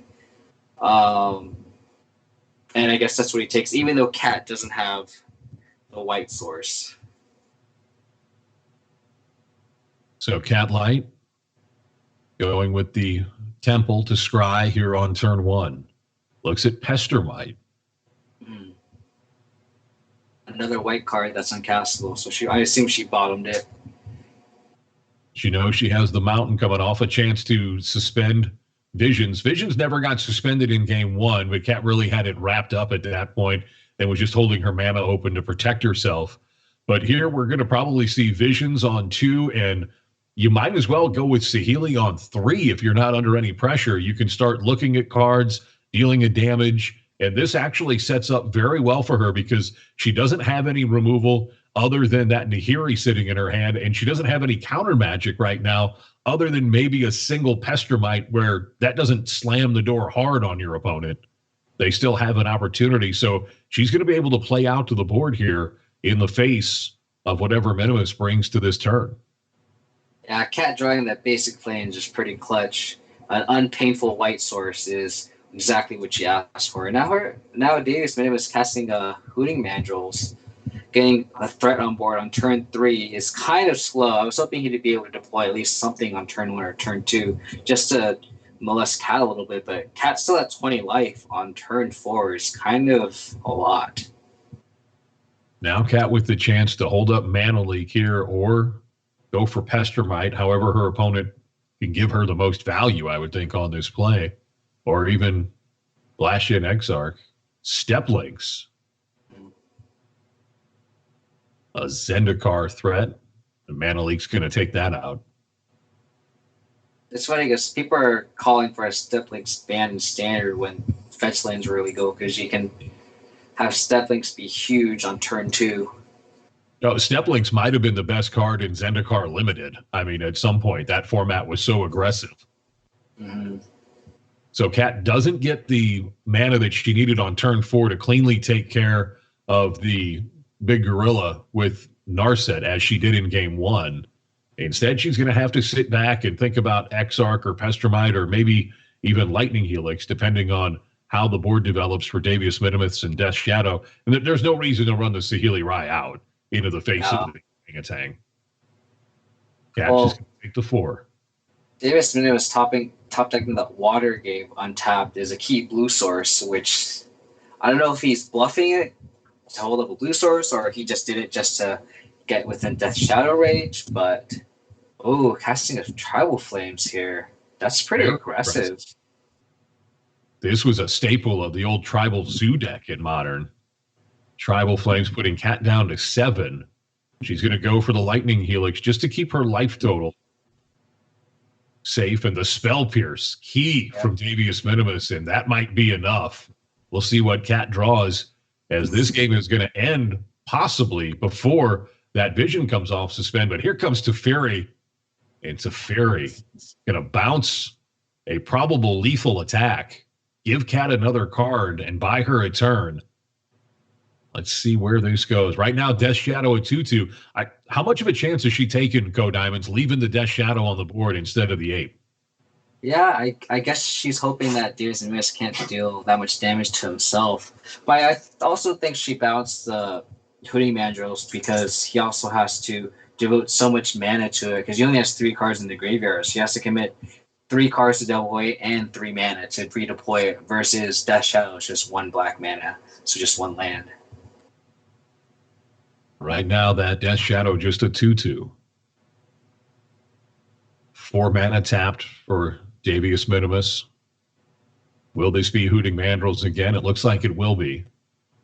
And that might be a sign that he's thinking about Snapcaster Mage with what he decided to utilize his mana to do instead of delving away and keeping a mana up. In for 2, puts Cat to 5, but now this is the big turn. Yep. Visions comes off suspend. Oh, wow. Mana for Cat. Drew 4 cards, her draw step, and the 3 for Visions, and none of them were the 4th mana. That is just a dismantling blow to Cat's hopes of winning this game. What's also bad is the Narset's also uncastable, so it's kind of a dead draw. Oh, she drew for draw step. Okay, so now she has the second blue spell for blue source for Narset. Picked up her 4. Madcap Experiment comes off the draw from the Wall of Omens. So she does get the 4, and this isn't just straight lethal. Now she can throw the wall under the bus. An embarrassment of riches here. HellKat has to discard. And that can't feel good. You can see she's back in anguish mode on the stream cam. She went through the highs and lows of the roller coaster in game 1, ultimately ended with the win, but her deck has not been kind on the mana front tonight, as it has squeezed her early. That's where a control deck really wants to be developing smoothly, getting its card advantage, saying no to a key threat, and then deploying those powerful spells or combinations late. And she just has not been able to set up her mana smoothly at any point in this match. I think we've all been there with just anguished looks on our faces. We're just like, oh, why? You know, we have all been there, but I'm glad that Dr. Garfield went for Magic the Gathering and not Anguish the Gathering, because I don't know, true as it may have been, I don't know if it would have sold quite as well in its early days. Both attackers in from DaviusMinimus. The wall going to go in front of the Death Shadow, just in case there's enough instant life loss for DaviusMinimus to go for the kill at 5. This would leave Cat at 1. If she gets a chance to untap. Minimus down to 8. That's going to make the Death Shadow a 5/5 to kill off the Wall of Omens. Did this is a Cat key forget turn. to plus last turn? I think she forgot to plus her Teferi. Now another key delve spell, Tassiger. He's been in and out in the history of Death Shadow, currently out of favor in the fully powered modern metagame, but certainly a spot for him in Singleton. The Fury. Gonna go up. The falls can come into play untapped for Cat, so she'll have access to the full 5. Getting a wry giggle at the camera now. That Ghostly Prison, not quite doing enough by itself that she's going to want to go for it. But what can she go for, as a pair of plays? I mean, you look at her hand, 3-drop, 3-drop, 3-drop, 3-drop, 3-drop, 4-drop. She's limited to just 1 play on this turn cycle. Yeah, she needed a sweeper of some sort on this turn, especially since DaviusMinimus tapped his blue source here. But I don't see any outs that she has. I mean, she could tap down one threat. Her missing a land drop so she can't double Deceiver and Pestermite earlier in the game might have cost her. Oh, the Swiss Spear. Yikes. Swiss Spear for Minimus, and it looks like this is going to be the writing on the wall for game 2. Will Cat elect to show any of her hand? She's going to go Madcap Experiment and spin the wheel. Wow. Is that just game? That was going to be, that's the golem off the top. Oh my god, is that just game? Cat's life total cannot change. Because then now that's just lethal on the crackback. It is, because it's an 8-8. Cat may have just Madcap experimented and picked up the win right here on the hit. Oh my god, this game is just insane. What is... It's going to activate Tassigear as he looks for him. Tassigear. Is that it? Cat choosing to return the spell skite. He can't deploy. Minimus is tapped out completely. His team tapped for the swing, and Cat Light is going to steal this on the crackback. Look at the smile of Cat. She has the smile of somebody who almost threw away a winning lottery ticket and then found it on the ground after she dropped it. She was out one like both games. That was insane. Team Fire battling back behind Cat Light. Hellcat coming off the 10-win performance at the Mythic Championship this weekend to pick up the win. And I was watching Cat in the stream throughout. If she ever needs a second income, I think she could start work as a mime and do very well, because she was expressive and emoting without the use of words, just with her body language throughout, as she really kind of rode the highs of the comeback and the lows of not getting her lands. Fun to watch and great magic so far this evening here on the Modern Streamers League. Yeah, it's great how she just came back, kept her composure. She, wasn't hitting her land drops, wasn't hitting her color sources. When she drew her lands, it came to play a tap, and just found a line and got there and just had Exactsies on that last turn. So that was very well played. It has been a while since I've had a chance to say this, but Team Fire now leads in the standings 12-11 over Team Ice. Team Ice just ran away with week 2 to establish an early dominance in the week. Team Fire battled back to make it 10-10. Team Ice got off to a great start tonight with the win by KoDiamonds, but it's been Team Fire rolling out their big guns as Cat Light, the first 3-0 player through 3 weeks here in the Modern Streamers League. She has really powered up Team Fire here in the early part of Season 1 of the Modern Streamers League. This league is brought to you by our 2 great sponsors here on the Modern Streamers League. Brought to you by Card Hoarder. You want to put together Madcap Experiment and spin the wheel for free wins? Well, they've got both halves of the combo. You can pick it up at Card Hoarder when you play online. And Card Kingdom, they'll make sure you have everything you need for your next tabletop paper magic tournament. Card Kingdom and Card Hoarder, our sponsors here on the Modern Streamers League. Coming up, it is round 4. That brings the match between Garrett Martin and Cyrus Gill. Cyrus Gill has had some very intriguing decks that he's put together so far. We saw him with Bring to Light, Snowscape in the last couple of weeks. We'll see him on that again coming up in the next 2 weeks. Tonight, it's Esper Gifts from Cyrus Gill. If you liked not Intuition. That would be a great card to have in Modern. If you liked watching the piles that were made in the previous game, you'll love Gifts Ungiven if we see that coming up in the next round against Garrett Martin. To get us ready for that round, it's time for the Forecast of Doom. Francisco finds himself at the forecaster's desk to get us ready for round 4 on the Modern Streamers League.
Coming up right now, another forecast of doom. We got some sweet ones right now.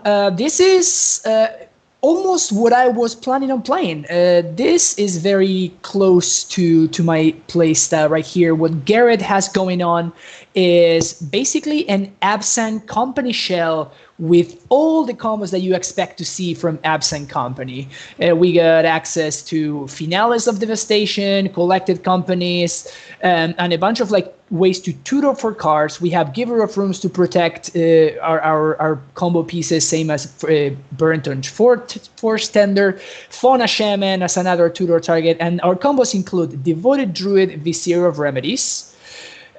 We also have Spike Feeder, Archangel of Thune, another one of my favorite combos actually, which is Rebel Art plus Eternal Witness. This is the value train. And a oldie but a goodie in Kitchen Things, Viscera Seer and Vizier. This is one that we haven't seen in a while, but it never stopped being powerful. So I expect this matchup to be very, very close. It's going to be up to whether Cyrus with his control deck, including a bunch of planeswalkers as well as card advantage engines such as Search for Ascanta, Esper Charm, and Narset, and a couple of combos of himself in the form of Amburial Rites plus Elish Norn, both of which can be found with Gifts Ungiven. Cyrus will want to draw basically every single piece of removal he can get his hands on, including a Supreme Verdict and Detention Sphere, Brutality, etc., etc. So it's going to be basically up to Cyrus to find the pieces of interaction he needs in order to get ahead of Garrett. Post-cyber, we have extra pieces of removal. All those 3 sweepers that the Tyrants get access to in the sideboard are going to be extremely impactful. And not only that, he's going to be able to find them and tutor for, as you can see, all of them have different names, so he can find all of them thanks to Gifts Ungiven. So I expect Cyrus to be heavily favored here, unless, well, as I was saying, Garrett gets all of his engines going in terms of the value engines. So we're going to see whether who of them can put everything together, and I expect to see a very, very nice match coming up.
From the Scavenging Ooze, as there hasn't been much pressure put on Cyrus Corman Gill so far. Cyrus's mana base coming together well. That is something that some of the other sort of control combo players haven't necessarily been able to say tonight. We saw certainly Cat struggle with it and be bailed out by some inefficient play from Minimus, and then spinning the wheel off Madcap Experiment, hitting the Platinum Empyrean and riding it to the win there in game 2. Beautiful magic to see. I know it hurt you on Team Ice a little bit to watch that go down, Kevin, but thanks for sticking with us. Yeah, you were saying about emoticons and how we just have an anguished look on our faces. Right when you're like, oh yeah, Team Fire just fell off 2 wins, and you just the screen we had all 3 of us. We're all just like, oh no. So now Garrett Martin looking at how he wants to put together his quickest path to victory. The Vendilion Click is going to be Abrupt Decade, as he wants to not only eat that Vendilion Click, probably grow the Scavenging Ooze, but keep getting in for ever-increasing amounts of damage. This is one of the things that you don't think about too much with Noble Hierarch. It does, pump any single attacker that sends in. So while it's creating mana, it's also accelerating the clock here for Garrett Martin. It's also one of the cards that Infect uses really well. Being able to just grow your Infect threats without committing any more cards is just huge. Garrett having a Worship on the top of the deck is kind of spicy. We'll see if Cyrus can play around it. Yeah, this is something that I didn't necessarily expect from the Jund list in the main deck, but the Worship is there. The Snapcaster Mage coming down now for Cyrus Corman-Gill and Team Ice. Cyrus, not one of the 3 members of Team Ice who's gotten off to a 2-0 start. We'll see. Cyrus decided to play the Gifts deck because he really loves Gifts and Given as a card. He just wanted to be able to tutor whatever he wanted with said card, and that's why he opted to build a Singleton deck that revolves around Gifts and Given. Oh, you talked about the skill involved in Factor Fiction in the last match with Cat Light bringing Factor Fiction to the table, and you kind of see the next level of that with Gifts Ungiven. Mm-hmm. The thing about Gifts Ungiven is it's skill intensive both ways too, where you get to actually tutor up and you got to figure out which cards your opponent would give you, and you could actually utilize the cards that you end up getting instead of just getting 2 cards that you just picked that ends up being the yard that you actually wanted in your hand. Yeah, utilizing both zones to your advantage really comes into play with that. Now, I'm sorry. No, I was just going to say, he's having the rough ride now. He's hand over mouth as he is watching the control deck in the hands of Cyrus Corman-Gill and Esper Gifts start to put together a few key pieces. Now, Lingering Souls is going to allow some blocking to happen as Cyrus tries to stabilize at 10 life. The flashback for the full value, 4 1/1 flyers. And I have to think this is just to buy time, because with Garrett Martin at 17, Cyrus is certainly not close to tempoing him out of this game. Yeah, I mean, Lingering Souls kind of serves the same purpose like in his deck as in mine, where you just want to stabilize and try to protect your own life total. And in my deck, protect my own walkers, but looks like he's trying to trade off and kill the Scavenging Ooze here. Yeah, this not gonna. You have to think this attack from Garrett is suspicious if he's willing to give you the Scavenging Ooze, knowing that you've got the Unburial Rites combo. So this is not going to pay off in the way that Cyrus Corman-Gill had hoped with the Path to Exile to take one of the spirits away. Catches it with the Force of Negation. That is a big, big play for Cyrus, as it looks like he will now get the Scavenging Ooze. I mean, this was all a setup. If he has the Unburial Rites, if he has a Gifts in hand and can set up the combo, there's the Courser Prefix isn't that fast of a clock. Garrett does have the Hissing Quagmire, which adds another 2 power, but that's still not enough. Cyrus still has time to assemble the Gifts and Given into Unburial Rites combo here. Yeah, and if he can put that together and bring Elish Norn into play, suddenly Garrett has no power on board. Board of Calling on the stack for Garrett Martin and Team Fire. Oh, That was a brutal core target there. What's he going to get, Ko, and why is it so good? Just Plague Engineer is one of those cards printed in Modern Horizons it's just so good. And I'll gladly admit I was really wrong about that card. I thought that the -1/-1 effect wouldn't be that great because stuff like Liliana the Last Hope hasn't been that good just because it doesn't kill a lot of things in Modern at the time. But being able to shrink threats and keep them, like having it be a static ability is just huge because it also prevents future cards from being cast. So even let's say this wasn't a Singleton format, let's say just Cyrus had another Lingering Souls in hand, it's a dead card, and that's the power of Plague Engineer, is the fact that its ability to shrink whatever type you pick is static. And also doesn't affect Garrett's own creatures as well. So like if you had if he was against humans or something, it doesn't kill his own Noble Hierarch. Stuff like that just adds up to how powerful Plague Engineer is. On top of it having Death Touch, which is just insane. I was going to say, Death Touch is just the icing on the cake right now. Mm-hmm. The fact that you can name humans or whatever is troubling you and then also trade with a Tarmogoyf. We saw that the first couple weeks of the Modern Streamers League be the case, as the Plague Engineer has really been one of the all-stars here early in Season 1. Mm-hmm. Tireless Tracker, the draw. Oh, I love Tireless Tracker. For a guy who brings Abzan to the table and also plays Jund, I have to think Tireless Tracker is probably on your short list of favorite cards. Oh, it's my favorite card for sure. I love Tireless Tracker. The ability to play it out now, play the fetch land, go for the fetch when he needs it, and that's going to set up a value loop that is too much, and the concession from Cyrus Corman Gill. And we see Abzan Toolbox picking up game 1 here in round 4. Team Fire continuing their hot play over the last couple of rounds.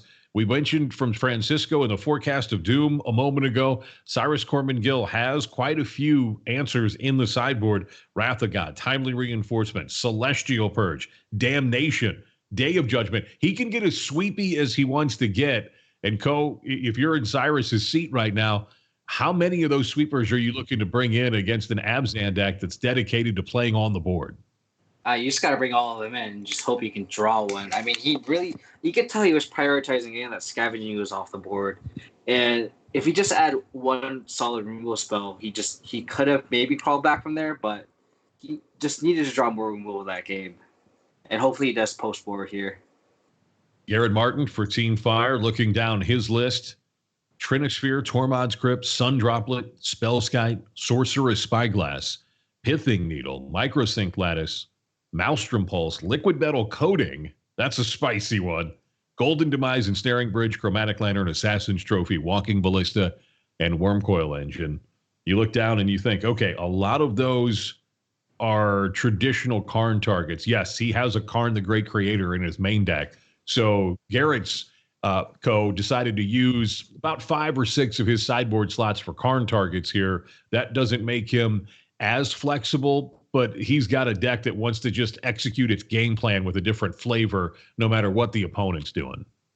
Yeah, it's interesting why he opted to go for Karn here. I mean, it's pretty spicy just from a deck builder's perspective, but it's a one-of, and I don't think he has a way to tutor for the Karn, so he kind of diluted the sideboard for a one-of that he hopes to naturally draw.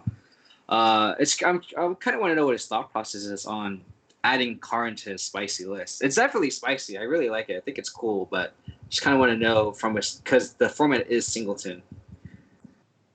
Speaking of Singletons, Martin mulliganing to a 1-land Birds of Paradise hand.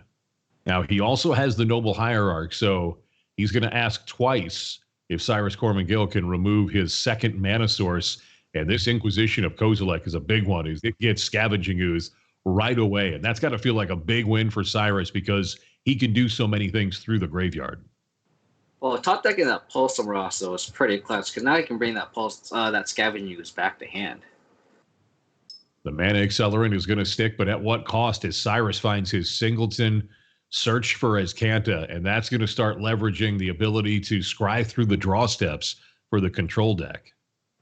Garrett top decking that Traverse is pretty clutch too, because it might not be a land, but it's a card that fetches up a land, and being able to get a basic swamp, cast a Viscera Seer, and pretty much be able to play his whole hand now was pretty good for him. Spike Feeder, the card in hand, along with Pulse of Marasa for Garrett Martin. Martin already got game 1. Can Cyrus Corman Gill and Team Ice come back and force a game 3? Cyrus finding that land. Snapcaster. Oh, and this is going to be clutch as well. He can now take Pulse and make sure that the Scavenging Ooze stays in the yard. Yeah, Spike Feeder, I don't think is the card that is going to intimidate an Esper deck too much. So that was an easy pick for Cyrus. Yeah, Garrett's out here is going land into Archangel Thune and assembling the combo and hope Cyrus doesn't have any sort of interaction. But top decking that Revelark is really good for him. If you guys watched my match with Garrett, Revelark just won both of his post-war games. So good. Being able to bring back the Scavenging Ooze now, too. And Cyrus Corman Gill keeps trying to deal with that Scavenging Ooze. First Inquisition took it. Second one took the Pulse of Marasa. But ultimately, it looks like this Revelark may just make sure that that Scavenging Ooze hits the battlefield here in Game 2.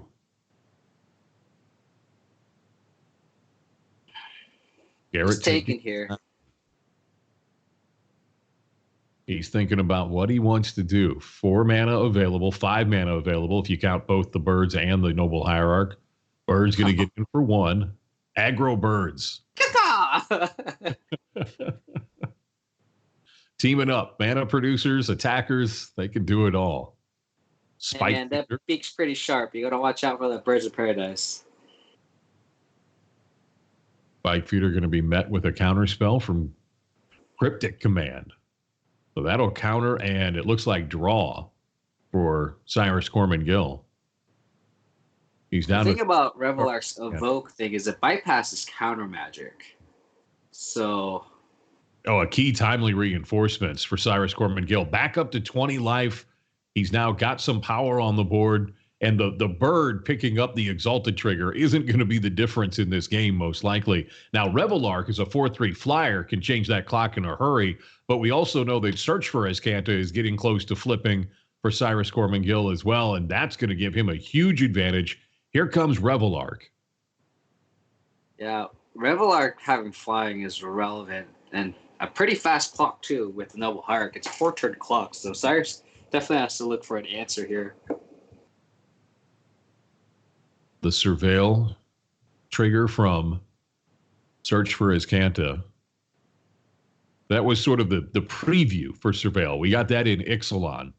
I just think about how nuts some of the cards that trigger off Surveil would be if Search for Azcanta, which mechanically functions as if it were Surveil, was just a Surveil trigger in actuality. That would, I think, make things much different than we know them to be right now.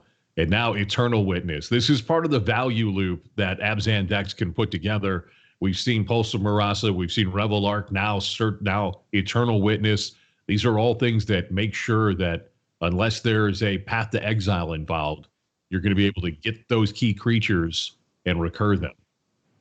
This is the value engine where I was talking about, where Garrett isn't even comboing. He's just generating all this value from his cards and just eating face with a 4/3 flyer and just bringing back Pulse Frost, so he can bring back a Scavenging Ooze, which can gain life on his end. He's just getting it all here. So now a Day of Judgment or a Damnation doesn't even really put Garrett out of this game because he'll get the trigger off the Revelark as well. And he gets back to Pulse of Marasa to make sure the loop can continue. Because even if he wipes the board, he could pulse the E-Whip back, and you can get back something else to get the pulse. He could just make a loop, like you said, which is just might be a little bit too much for Cyrus to handle here. Hopefully this Search for Azcanta can help him find something. So Search turns into Azcanta, the Sunken Ruin, and Jace Telepath Unbound has joined the board as well. So Cyrus starting to put together some very potent options here, but down to 3 cards in hand, and knowing that he's going to have to find multiple ways to take apart this value loop that Garrett's been setting up throughout the middle part of this game. Yeah, Cyrus is 1 mana off just hard casting Elish Norn, which would almost wipe Garrett's entire board here. Well, maybe key would be that it would leave the Revelark as a 2/1 functionally, which would give him some pace of play, but doesn't feel like that's a whole lot. It also, a resolved Elishnorn would keep Scavenging Ooze off the board because it would die to state-based effects before the ability could be put on the stack. Mm-hmm. So this is all something that we could be seeing Cyrus Corman Gill set up as the Esper Gifts deck. Meanwhile, Garrett Martin in the air trying to ride down the life total and take this match 2-0. One more match to come this evening here in Singleton Week 3 of the Modern Streamers League. We'll see the undefeated Robcaster Mage take on GhostxEmpire. GhostX made a very on-brand choice for Singleton. We'll just put it that way and see it as it plays out coming up in round 5 in just a bit. On brand as Garrett is on brand with his Abzan Coco deck too. Sean Secreets along with Kevin Wang, KoDiamonds. You know him here as part of the Modern Streamers League. Thank you for hanging out with us this evening as we watch some of the best players in the game of Modern leverage the Singleton format.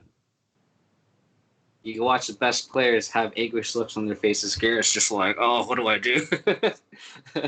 I feel a little bit like putting some of the best players in Modern through this. He's sort of like you're saying dance monkey dance for my entertainment. You know, it's not something that you might use in a sanctioned tournament, but making them stretch that routine just a little bit and seeing what comes from it, I think is always a great exercise, and it leads to a lot of fun interactions, even if that interaction is Madcap Experiment into Platinum Empyrean off the top. Oh, it's like a live mugshot. It's just like, oh, does not look good. Garrett Martin thinking about what his possibilities are here against a flipped Azcanta, a Telepath Unbound, and a control player who is casting the Elishnorn. And Lady Gaga's in the house right now. Look from Garrett Martin tells you everything you need to know. Wow. Schnorn. Is there no creatures in the yard for... Oh, yeah, I was going to say, it's like, why doesn't he grow the Scavenging Ooze? Now, even with Scavenging Ooze growing a bit, Elishnorn presents other problems. She has 7 on the back end, 4 power and 7 toughness. That's going to be hard to get through. And she makes all of the attackers +2/+2 on Cyrus's side. God. That's a key play to take care of the Elishnorn. He eats it right away. He's just like, get out of here.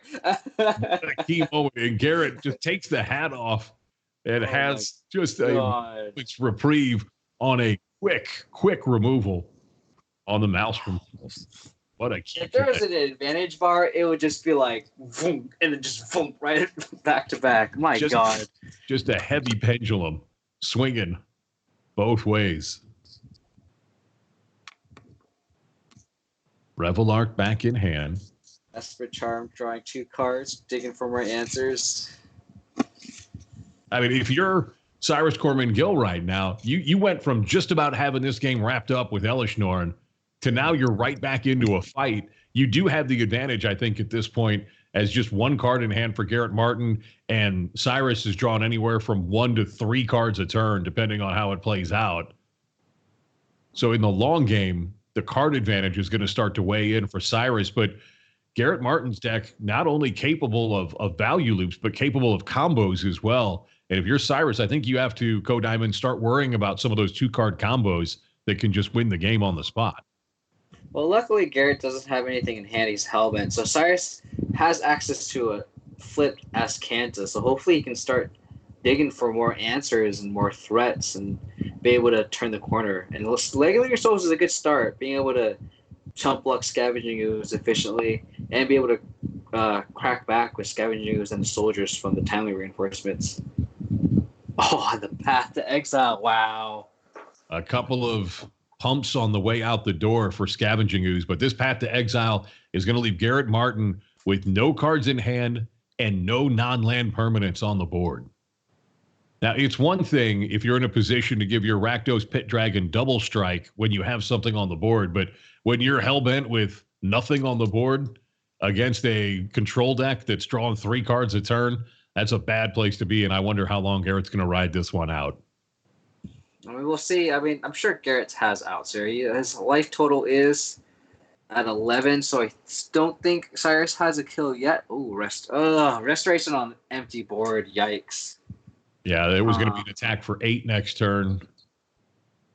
Did Garrett board out his Plague Engineers? Because that must be why he conceded. Because he definitely, let's see, did he board out his Plague Engineers? He must have. No, he kept it in. I wonder why he conceded there. I think that was an early concession because he got a Flash and Restoration Angel, block the Snapcaster Mage, and then next turn top deck a Plague Engineer and kill all the spirits. I think that might have been an early concession there. So we'll see how Garrett Martin elects to set up his sideboard and main deck for Game 3, as we're tied at 1 game apiece between Garrett Martin of Team Fire and Cyrus Corman Gill of Team Ice. These two teams are playing for great charities here in Season 1 of the Modern Streamers League. Garrett Martin and the rest of his teammates on Team Fire playing for A21. A21 looks to end human trafficking anywhere it's found on Earth. You can donate to that great cause by just clicking below and supporting Team Fire and A21, or you can get behind Team Ice and their help that they are trying to lend to the Center for Cancer Research. The Center for Cancer Research looking into the research that would end cancer in all of its forms everywhere around the globe. Team Ice and the Center for Cancer Research. You can donate, support each team or both below as you enjoy the Modern Streamers League. Garrett Martin off to the fast start. KoDiamonds here back on the play in Game 3. Oh, he just drew my favorite card, Tireless Tracker, getting all the value with the fetch land in hand already. Tireless Tracker, 3-drop. He's got the 1-drop mana accelerant. Garrett Martin's really been ahead on the mana curve throughout this match as he's had the 1-drop in all 3 games. He just has a handful of value here. Tireless Tracker and Ranger of Eos. Or, sorry, Ranger Captain. Oh, Mana Leak. That was clutch. Garrett drawing the 1 of Karn. So, him sacrificing a bunch of slots in his sideboard is paying off here. Yeah, 1 game, he finally finds a great creator. If he can resolve it, it'll certainly give him options, but against a Esper control deck, that's no guarantee. And the tracker comes down and starts generating the clues. As a BJX player, being able to go tracker, fetch land, it's just, so good. A little cross-team love being showed by KoDiamonds right now as Garrett Martin is leveraging Kevin's favorite card. Generating some clues that will generate more card value in the future, which it could be a land and generate another clue. Just get more clues. Unstoppable. The possibility. Just Nancy Drew me, dude. Just Nancy Drew. Just give me more clues. I should be rooting for Garrett though. I mean, that's the opposing team.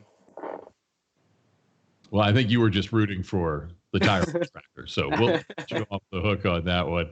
Kevin Wang, KoDiamonds with me, Sean Seacrease here this evening on Night 1, Week 3 of the inaugural season of the Modern Streamers League. Garrett Martin of Team Fire here in Game 3 against Cyrus Corman Gill of Team Ice. It is Singleton week this week.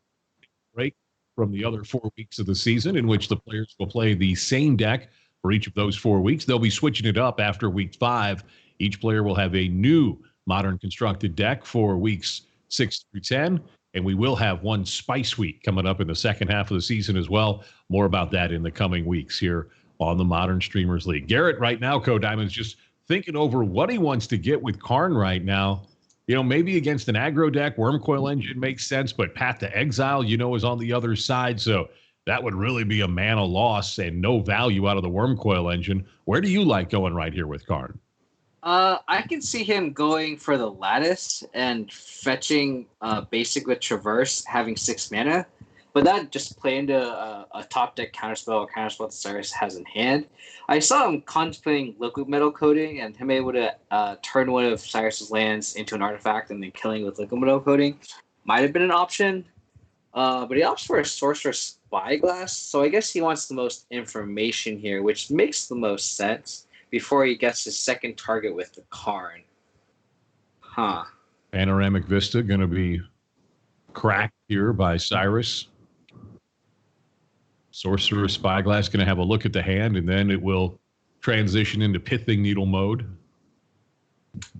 Snapcaster for Mana Leak, Timely Jace Fact. So I think Cyrus's plan here is just end of turn Factor Fiction if Garrett doesn't play anything too egregious. He also has access to Snap Mana Leak.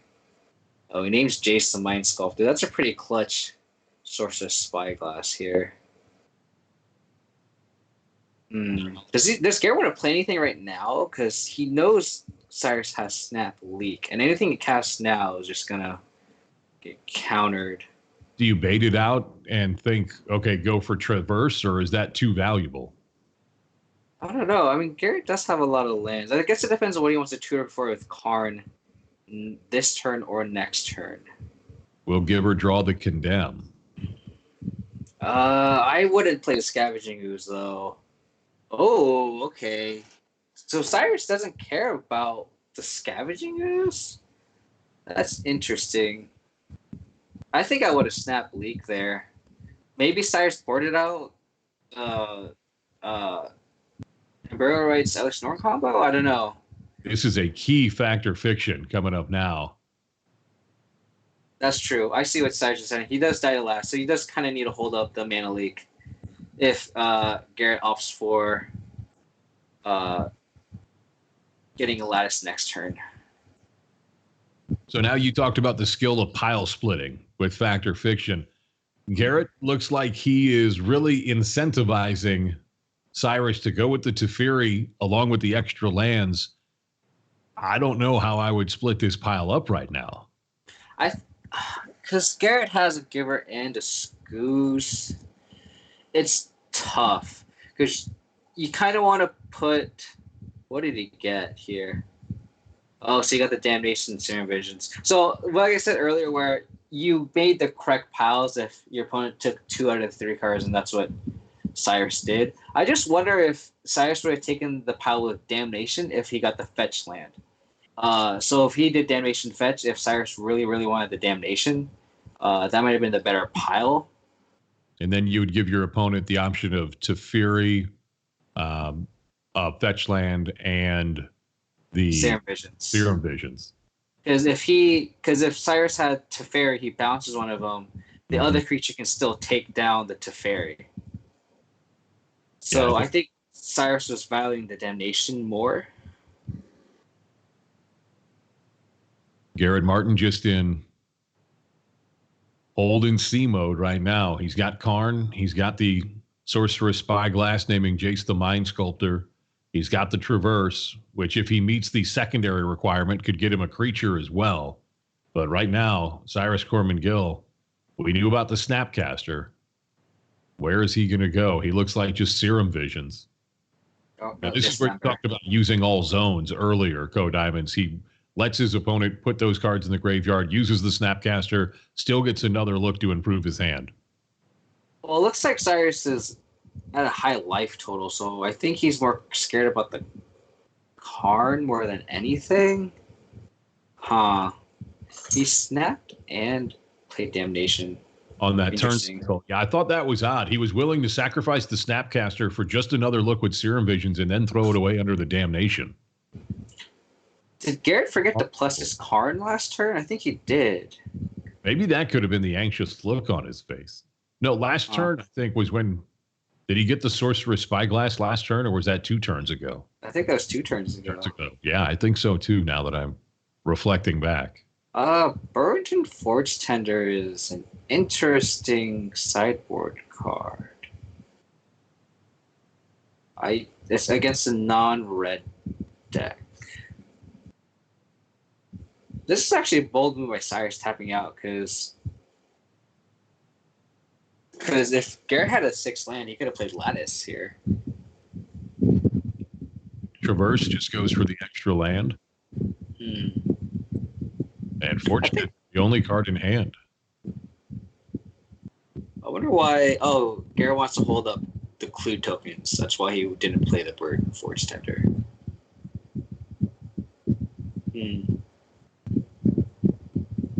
Garrett Martin, our host, on behalf of Team Fire for this matchup with Cyrus Corman Gill, round 4 of our 5 rounds tonight on the Modern Streamers League. And all of these have been tense.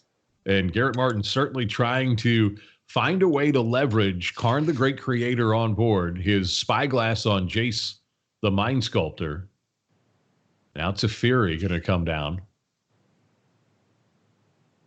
So we actually read the piles wrong. Cyrus actually kept the pile with Teferi in it, and he snapped Damnation, which I looked at the wrong pile there. You led So me he astray. Strike Yeah. one. But that makes sense that this line is the line that Cyrus had to go for. Liquid metal coating now going to target Teferi.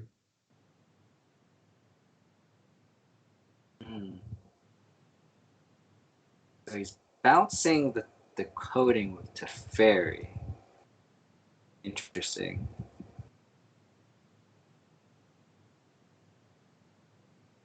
Cyrus has a full grip too. Mm-hmm. Yeah, I actually know great. most of the cards in his hand. He has a Jace and a Timely and a Condemn.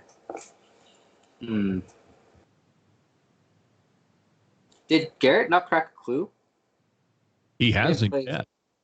Oh. He's been very patient with those clues when his hand has been very low.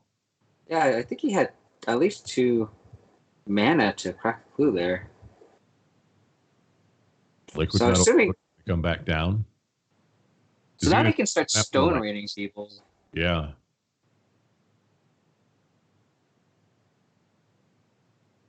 Huh. This board, as you can see, Garrett moving back and forth, has gotten very wide, and we're not able to see the entire picture at once. Thanks, of MTGO. Developing. Liquid metal coating. Singularly not great. Combo to a great effect with liquid metal coating. So a clue now being cracked by Garrett Martin. Land comes into play tapped. And I don't think that's what Garrett was looking for off the clue. See, if Garrett was going to traverse for a land, when I said that turn where he fetched for the Spyglass first, he was at 5 lands and he had an untapped green source. I think that's what burned him, where he didn't traverse for a land to be more mana efficient, because that would have led him to have the 6th land in play, Karn at 3, and he was able to fetch up a Lattice. But I'm sure that would have made Cyrus play differently if he known that Garrett had a 6th land. He might not have been as aggressive with his Damnation. Garrett going for the liquid metal coating on the upkeep to combo with Karn's ability to say artifacts that your opponent's control can't be activated. What did he target, I think is the question. And then he forced the play from Cyrus to activate the Colonnade to go after the Karn on the spot. Garrett doesn't have the removal spell for it, and that's going to be a big win on the exchange by Cyrus Corman Gill.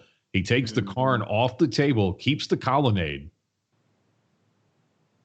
Yeah, I don't know what Garrett was, because he could also play the birds to block and protect the card too. Yeah, you see Garrett going through the anguish roller coaster right now in the feed as It's okay. is. We've all been there. He'll crack the last clue now, picks up a fatal push. And I believe that is Godless Shrine.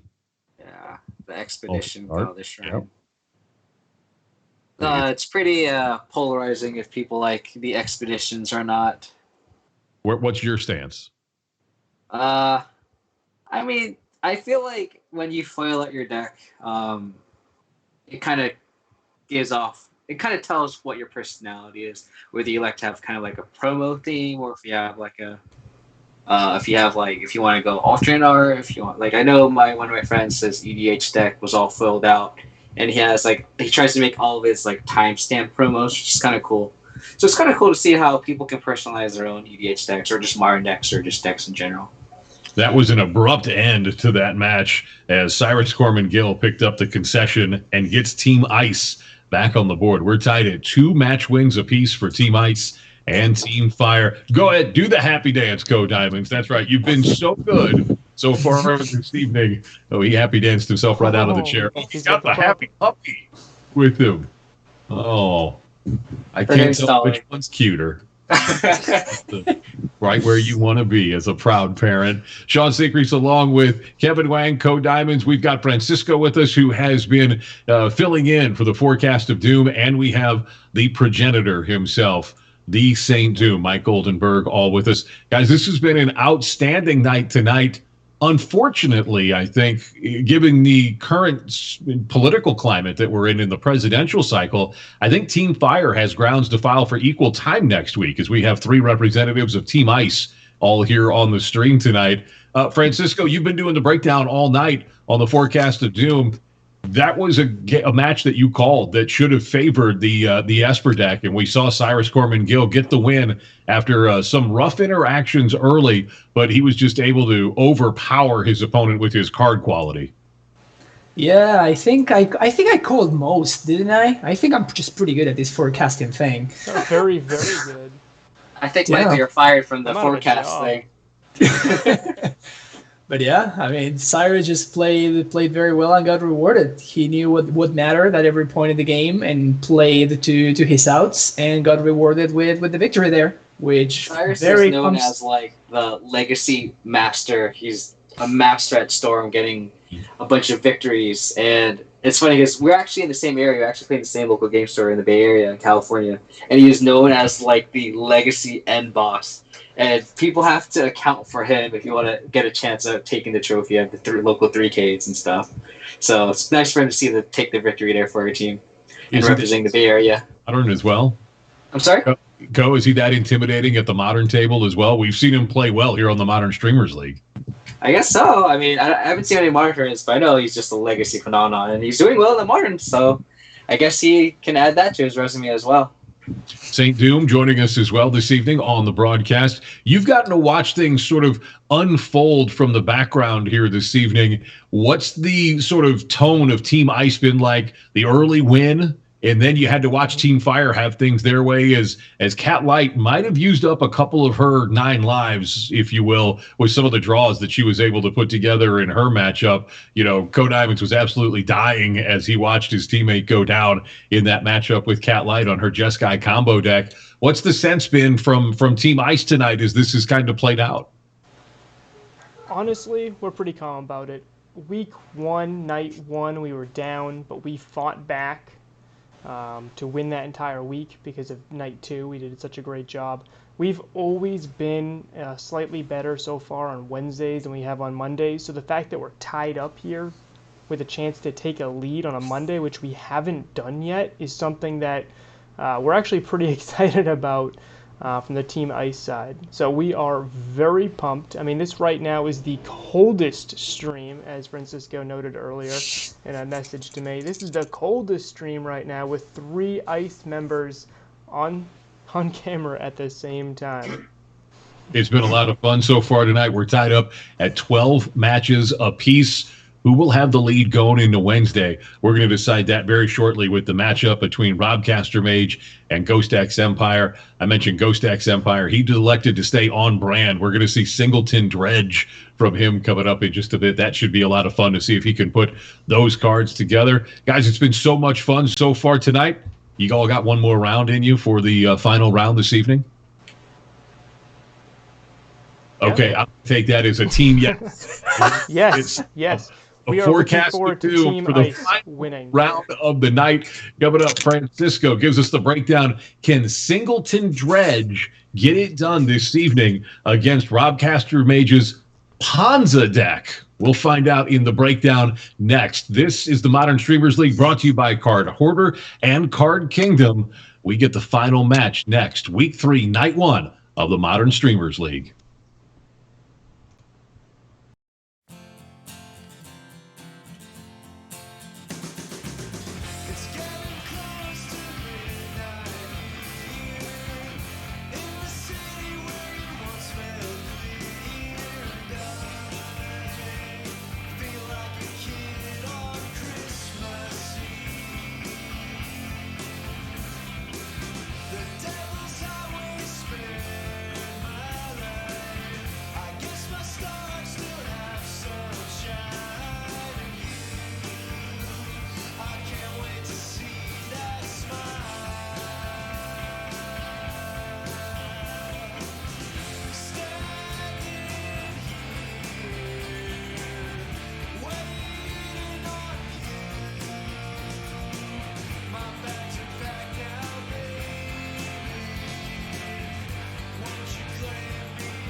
All right, last forecast of doom of the day, and great way to finish things up. One of the beautiful things about the Singleton format that I've been enjoyed a lot is that we get to see a bunch of cards that we wouldn't necessarily see otherwise at all, basically.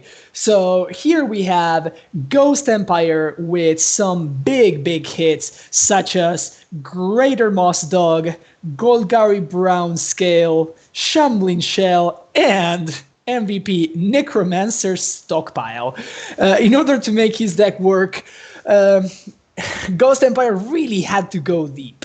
So I hope that things work out for him because his build of the deck is extremely sweet.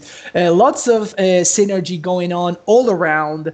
Of course, we're talking about Dredge, so he's going to be wanting to discard basically every single card in his deck gets value from the graveyard or is our enabler. So things are going to hopefully go his way. Now, on the other hand, we have the smartest player in the room. He thought, well, everybody's going to be playing these extremely greedy mana bases, so why don't I just play Ponza and just destroy all of those lands? Playing Blood Moon, of course, a card I despise with passion.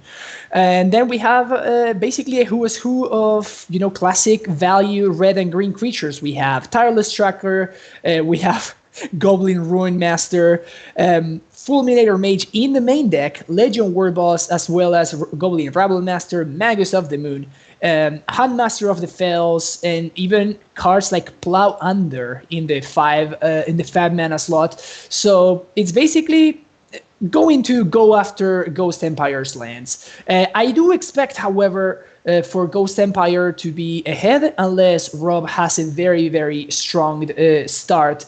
And it is going to have a lot to do with his cyborg cards. We have Grafdigger's Cage, we have Tormod's Crypt. These cards are very powerful against what GhostxEmpire is trying to put together.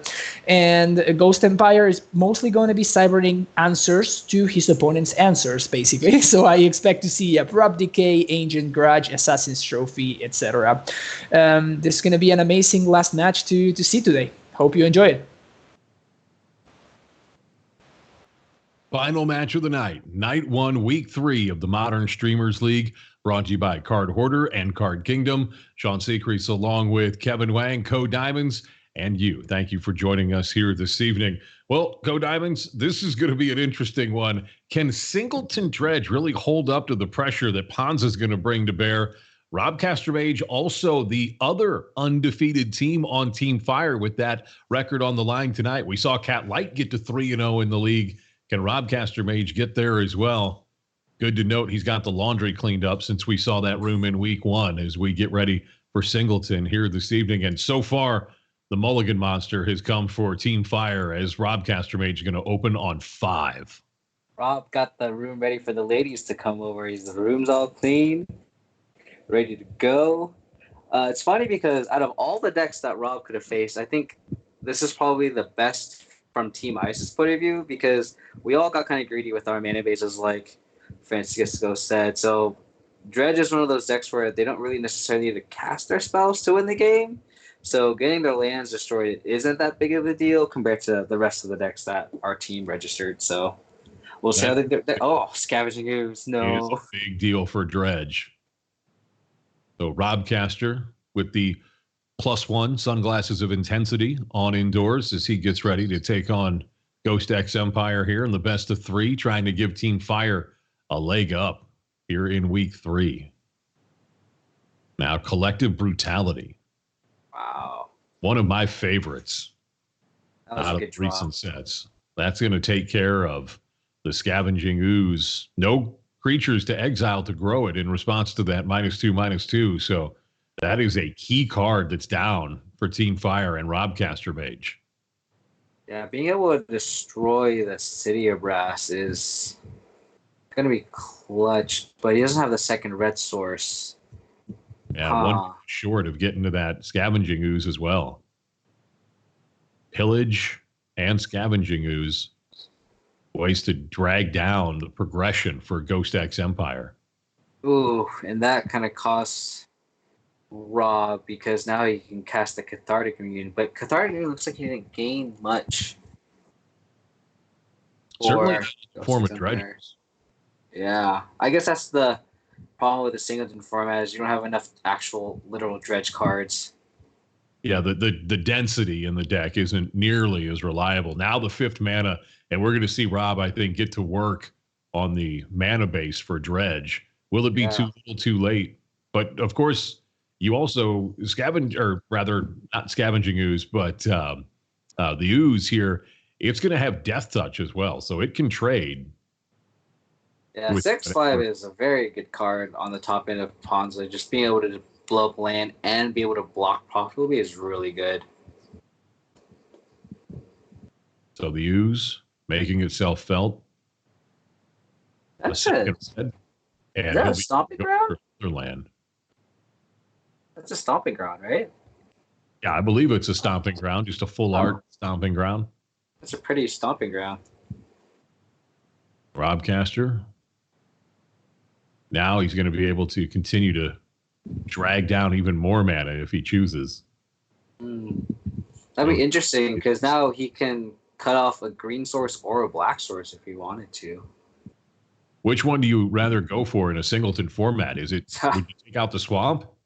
I have no idea. I'm not gonna lie. We'll see what Rob does. Whatever Rob does is probably correct. So the acidic slime just throwing the beats right now. So is he going for the swamp? Robcaster. Okay. So the swamp is the right one. In a Strand Dredge, it looks like on 2 red sources or a red and a green. Pending the draw from GhostxEmpire.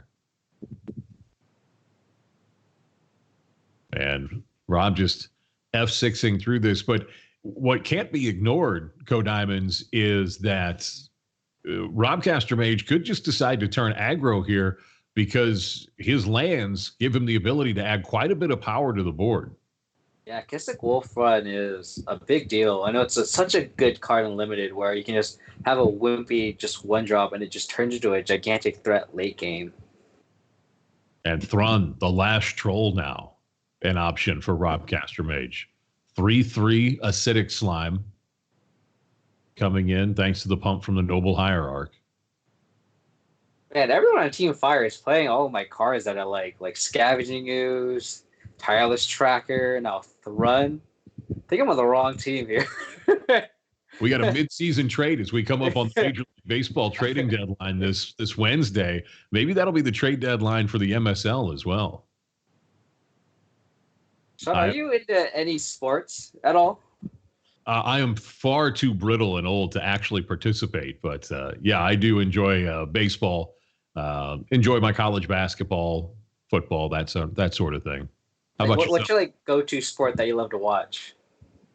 See, I come from just a more casual era, and the fact that baseball is always played out to its natural conclusion and has no timer, I've always appreciated that. So I would say baseball for me. What about you?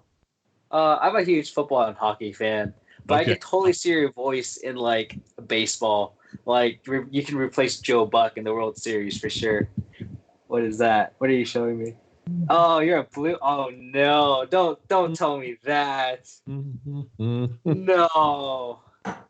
We're gonna go out with Gloria this evening, gentlemen. I quit. I'm done. Well, it looks like Rob took game 1 where we're bantering about sports here. Looks like GhostxEmpire just couldn't get off the floor here, just not being able to commit anything meaningful to the board. Well, and that's what you mentioned it, that Dredge doesn't always need a ton of lands to bring some of its threats into play, but Ponza did a good job of not removing all the lands, but cutting off key colors, as GhostX was never able to find that backup swamp. I think losing that black source with the way his hand was probably put together, considering what we didn't see from him, most likely important. Now Robcaster Mage just thinking about what he wants to cut here and what his best options are going to be as he looks to sew up a lead for Team Fire here this evening. Yeah, it's kind of funny how Rob didn't really execute his game plan. He kind of just played a threat and just attacked with Scavenging Jingoos and just exalted. So we'll see how this goes down. All right, Ko, you're in the Bay Area. Who are your go-to teams? well, I have my dog with the Sharks bandana here. Oh, I guess that's. I've got to get it on camera. Big Niners fan, of course, being in the Bay Area. Mm-hmm. I'm not that much of a baseball fan. I used to be a big Giants fan, but then Rob Nen retired, and I was a huge fan of his.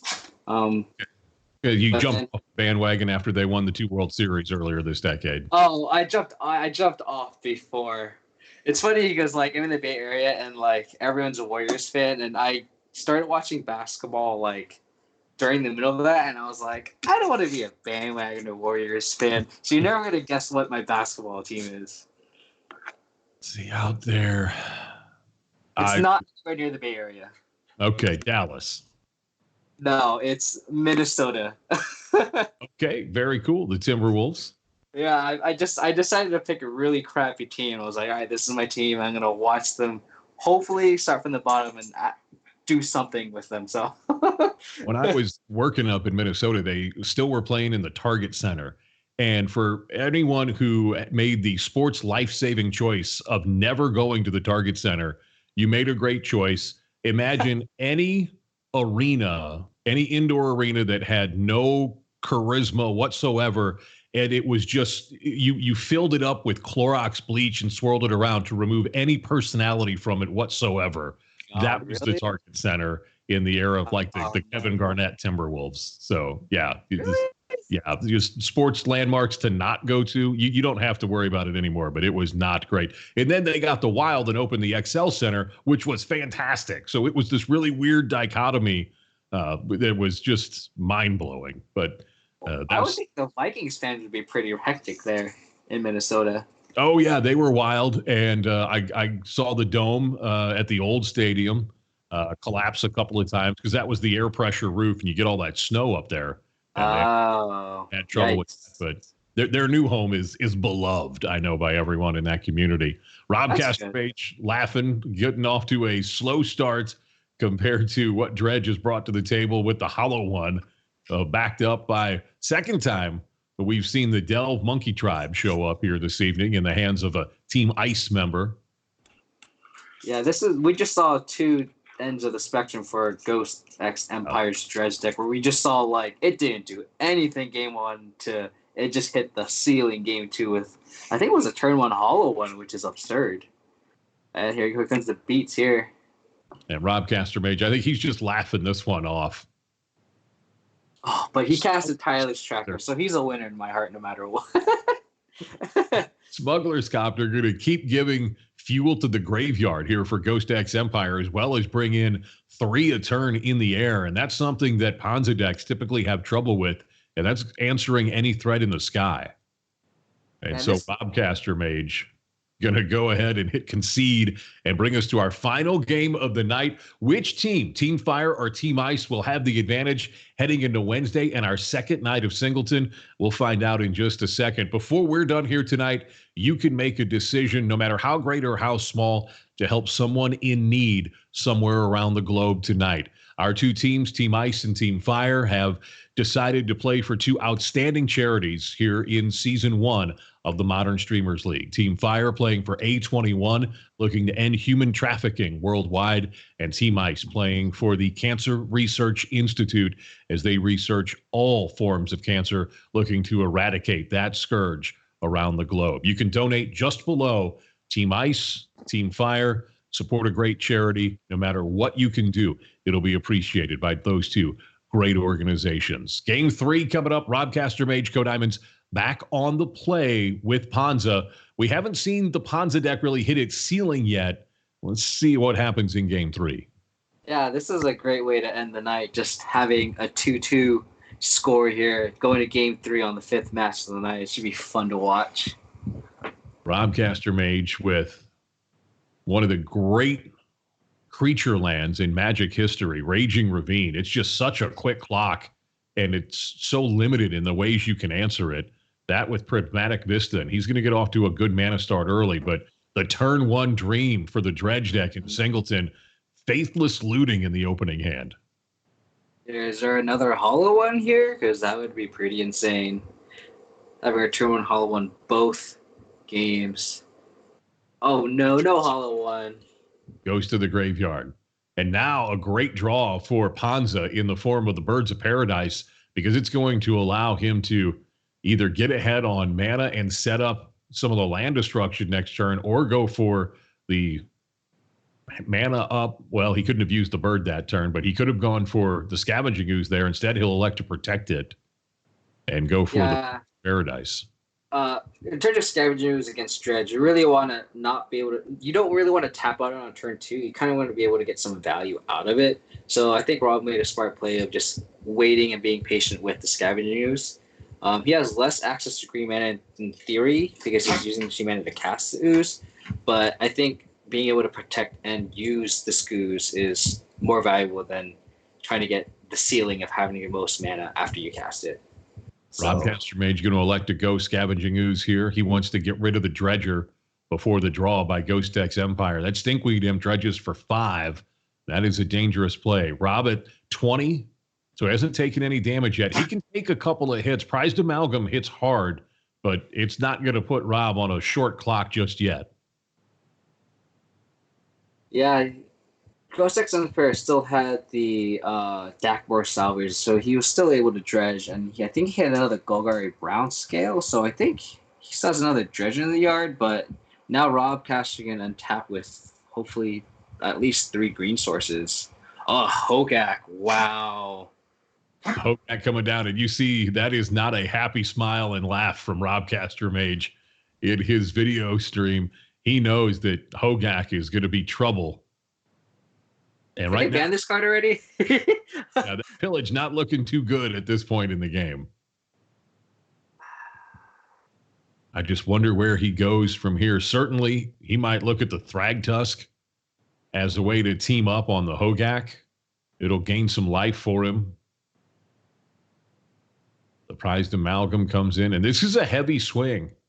Now, all of a sudden, we mentioned last turn, Rob KatMtg's life was going to give him a buffer. He just took 12 on that swing from Dredge. Hogak is a big boy. Ponza going to have a hard time with Hogak. Well, that top deck land is pretty clutch because now it's just 5th land for Thragtusk, gain a little bit of life, gain a little toughness to cushion. And I think Skoos and Thragtusk can trade with the Hogak here. Giving up the Skoos is pretty brutal, but it might be necessary for Rob to survive here. Yeah, as long as that Hogak's on the battlefield, I don't think Rob can win this. So whatever you have to do to get rid of it and then regroup from there. And now GhostxEmpire is just like sideways, just see what happens. Math is for blockers has been called by GhostxEmpire right now. Math is for blockers. So the 3/3 will come from the Thragtusk. He's looking to trade with the Prized Amalgam and do the math to see if he can survive and then eat a couple things out of the graveyard and regain some of that life. But he's eventually going to end up where we thought he might, it looks like, and double block the Hogak. Yeah. That'll leave him with the Beast token that could then trade with the Prized Amalgam next turn. And so he can set up a series of plays to which he's not dead on board. Mm-hmm. What's the play here from GhostX? 5-mana Tassiger. I can see the line there because I don't think Hogak was castable anytime soon. And you can just easily cast a Tasker immediately. So I can see why giving up the Hogak there, because Hogak's so big, I kind of want to not delve it away, but you also want to commit more to the board from GhostxEmpire's point of view. Chandra going to come down, add a couple of mana. Will we see the Magus here? The Magus, I believe, a 2/6, so he can be on blocking duty. Magus of the Moon is a 2/2, I believe. Is it 2/2? Okay. I'm getting my Magus. Oh, you're thinking of Magus of the Moat or whatever? Yeah. Is that one sending a mixed Magus message. Some of those things wrong. So it'll be the token. on the prized amalgam to trade. We thought that might be the line, but that's not going to be enough. And Robcaster Mage falls from the ranks of the undefeated in the final match here in day one of week 3 of the Modern Streamers League. That's going to give the edge back to Team Ice. After Team Fire got hot in the middle of the night, Team Ice regrouped, ends on a 2-match win streak, and they'll head into Wednesday, the second night of Singleton, up 13-12 in the overall standings. KoDiamonds with me this evening. I'm Sean Secre. St. Doom is here as well. Guys, it was another brilliant night of Magic here on the Modern Streamers League. Thanks to our sponsors, Card Hoarder and Card Kingdom, making sure that you can get everything you need to play Modern the way that you want to. Ko, in the end, Team Ice got the job done. You dropped Robcaster from the ranks of the undefeated. That's got to feel good. Double thumbs up. Which teammates of yours are you looking forward to seeing play on Wednesday? Because I know we've got some more spicy decks coming up. Spider Space, Francisco, and St. Doom are all undefeated for your squad at 2-0. And Noble Murloc and Sodek, two very good players as well, who have two very different takes on the game of Magic. What do you think is going to be interesting on Wednesday?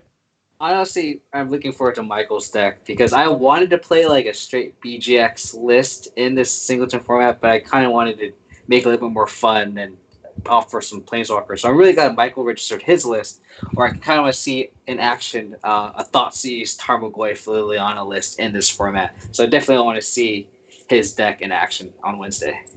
Thanks to Francisco for filling in on the forecast of Doom tonight. Always great to get his personality involved and to get his insights into these matchups that we saw throughout night 1 of Singleton. This is week 3 as we take our break from the constructed decks here in Modern. We'll be back to those matchups in the next 2 weeks to wrap up the first leg of the first season of the Modern Streamers League. For St. Doom, for you, thank you for joining us.